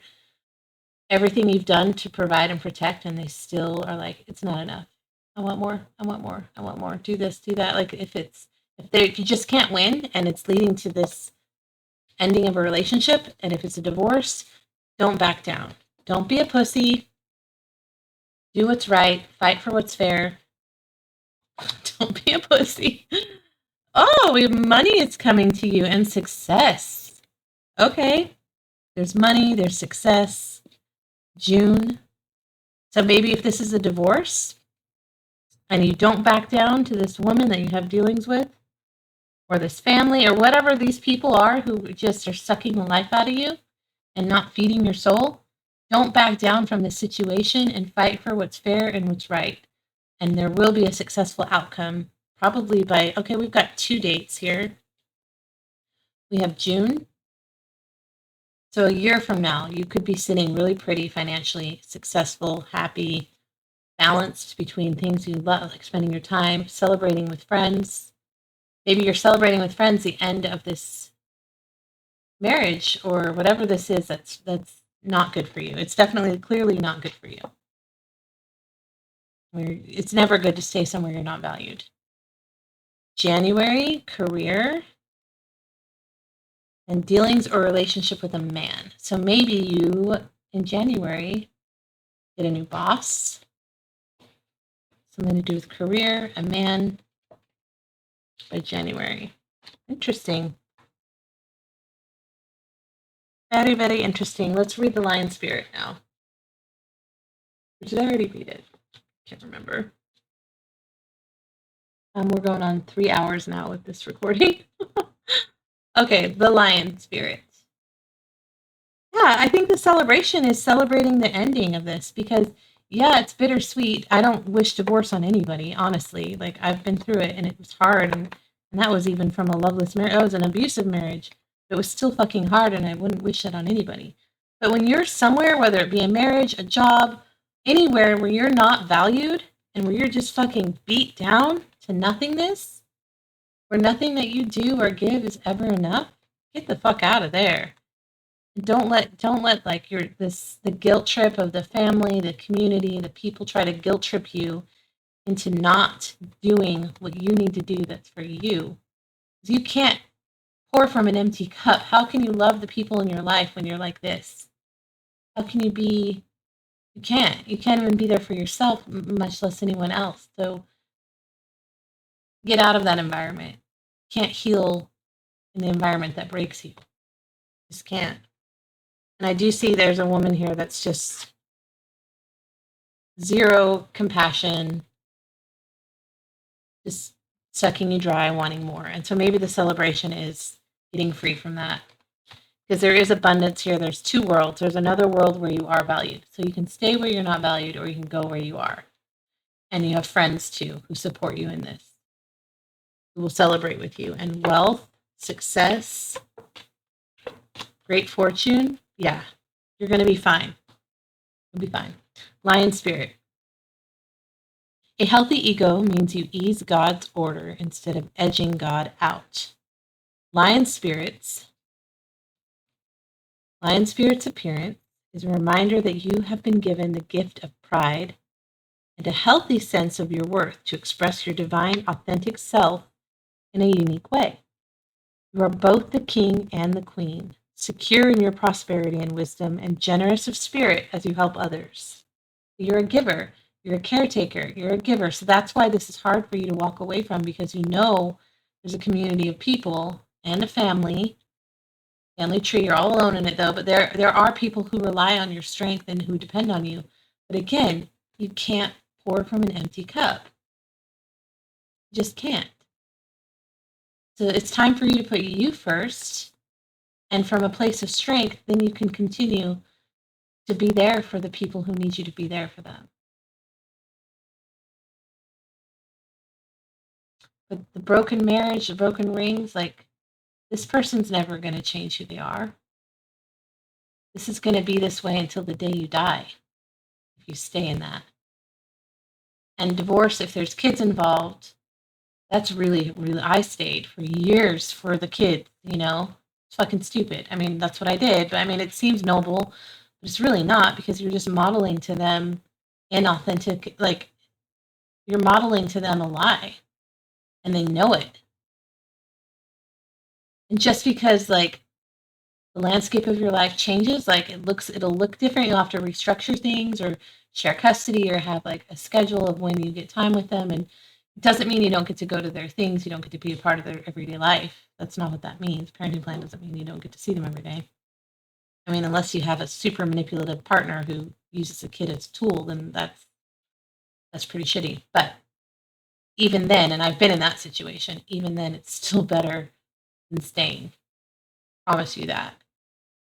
And just because everything shifts and changes, the definition of family, because separating, having your own place, having your own time with your kids, like the whole, everything that comes with a broken marriage, parting of ways, you can still make it beautiful and find joy and have a happy life and have happy children and have quality interactions that are actually built on truth instead of this shit. I hope I'm making sense to somebody out there. It doesn't have to be masculine or feminine. But anyway, it's just hard. I know it's hard. I've been there, and being there, I can say I don't regret it. And I've had a really hard go of it, and I still don't regret it. Life will be beautiful again, but you just can't. You cannot heal in the place that breaks you day in and day out. It's just not possible. So find your inner strength, reclaim your power, your strength, rise up, stand in your identity. Surround yourself with good friends who see you, who value you. Find ways to balance what you need. Maybe this represents time alone, reading, whatever it is that feeds your soul. Find time to balance that and rebuild a life that will foster connection and quality time with the people who do matter. Okay, let's read this again. Okay. You are both the king and the queen, secure in your prosperity and wisdom, and generous of spirit as you help others. Yeah, being the caretaker. And it breaks you down when you're the giver and you're with a taker who just doesn't appreciate anything and they just keep taking. Fuck. Take pride in your ability to serve from the heart. Contentment with what you have right now allows you to use your resources wisely as you give to others in ways that educate, heal, inspire, and delight. Let me read that again. Contentment with what you have right now allows you to use your resources wisely as you give to others in ways that educate, heal, inspire, and delight. Now, I know what you're thinking, like, what the fuck? I can't even take care of myself, much less heal and inspire others, you know? And I know that. But what I'm sensing is being a caretaker, being a protector, a provider, being everything that you've been shows me that you are a leader. You're somebody who takes pride in family. You take pride in hard work. You take pride in integrity. You take pride in your friendships and celebrating and knowledge and wisdom and healthy alone time. Like, you are a well-rounded person usually when you're not being sucked dry, when the life of you is not being sucked out by an endless vortex, you know? You are meant to lead and inspire. You're meant to guide, be a teacher, to teach others, to uplift others. You're not meant to be beaten down and just barely waking up every day and living every day like it's Groundhog Day on repeat. You're meant to teach others and to lift them up, encourage them, inspire them, speaking your truth. You're meant to heal, inspire, educate, delight. Be proud yet humble. Practice gratitude, and you will find the accolades that come to you are no match for the joy of knowing what you've been able to do for others through expressing the bounty of generosity within you. Lion Spirit knows there's a greater savannah there's a greater savannah before you, and many who will benefit from the healthy expression of your unique set of gifts if you choose to work in partnership with Spirit. All your relationships flourish as you express your worth and generosity of spirit with humility and kindness. What a blessing you can be to all. Okay, I don't feel like this message is for you. It's a good reminder, though, of what you can be, but I don't think you can be that when you're being beaten down day in and day out. Excuse me.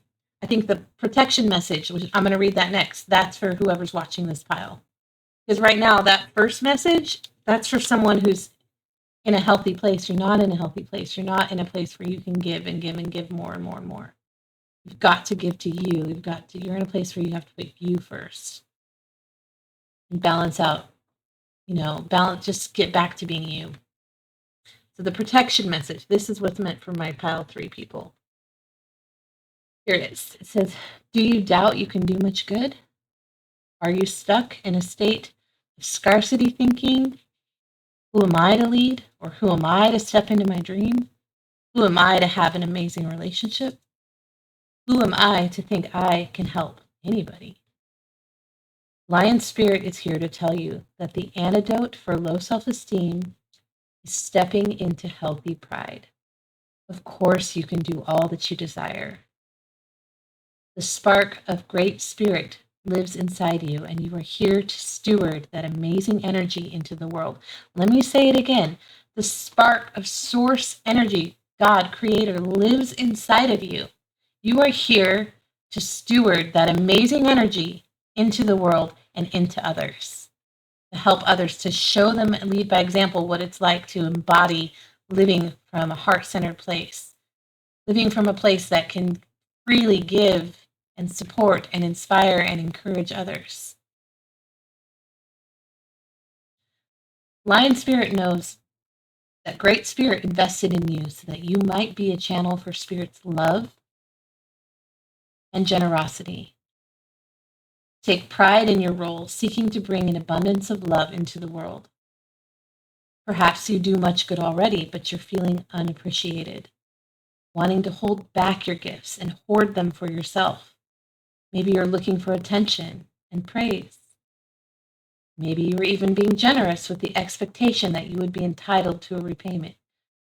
I get that's not you. I think you give from a pure place.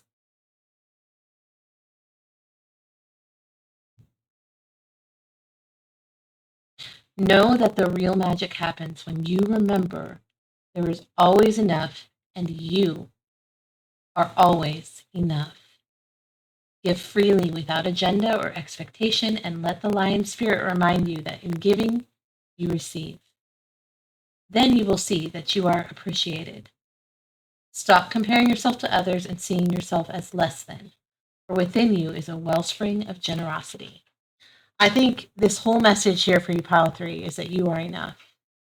You are enough, and you deserve happiness. You deserve fulfillment. You deserve to be able to stand up, head held high, and say, I did that. I supported this. I educated it. Like, to be proud in your accomplishments, not beat down.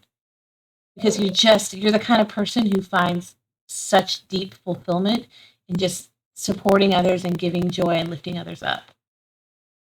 But you can't see that and you can't feel that when you're so beat down. You're being asked to remember who you are and remember why you came here. You're here to teach, heal, inspire, lead, protect. You're here to remind others of their inner lion, of their power, and the power that love and respect can do in a person's life. That's who you are.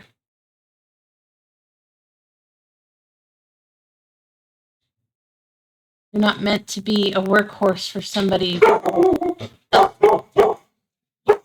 Sorry. Lily. No. Come here. You're not meant to be a workhorse for somebody else's agenda. You're meant to shine. You're meant to rise. You're meant to stand in strength and authority and lead the way and charge ahead with generations. That's who you are, pile number 3.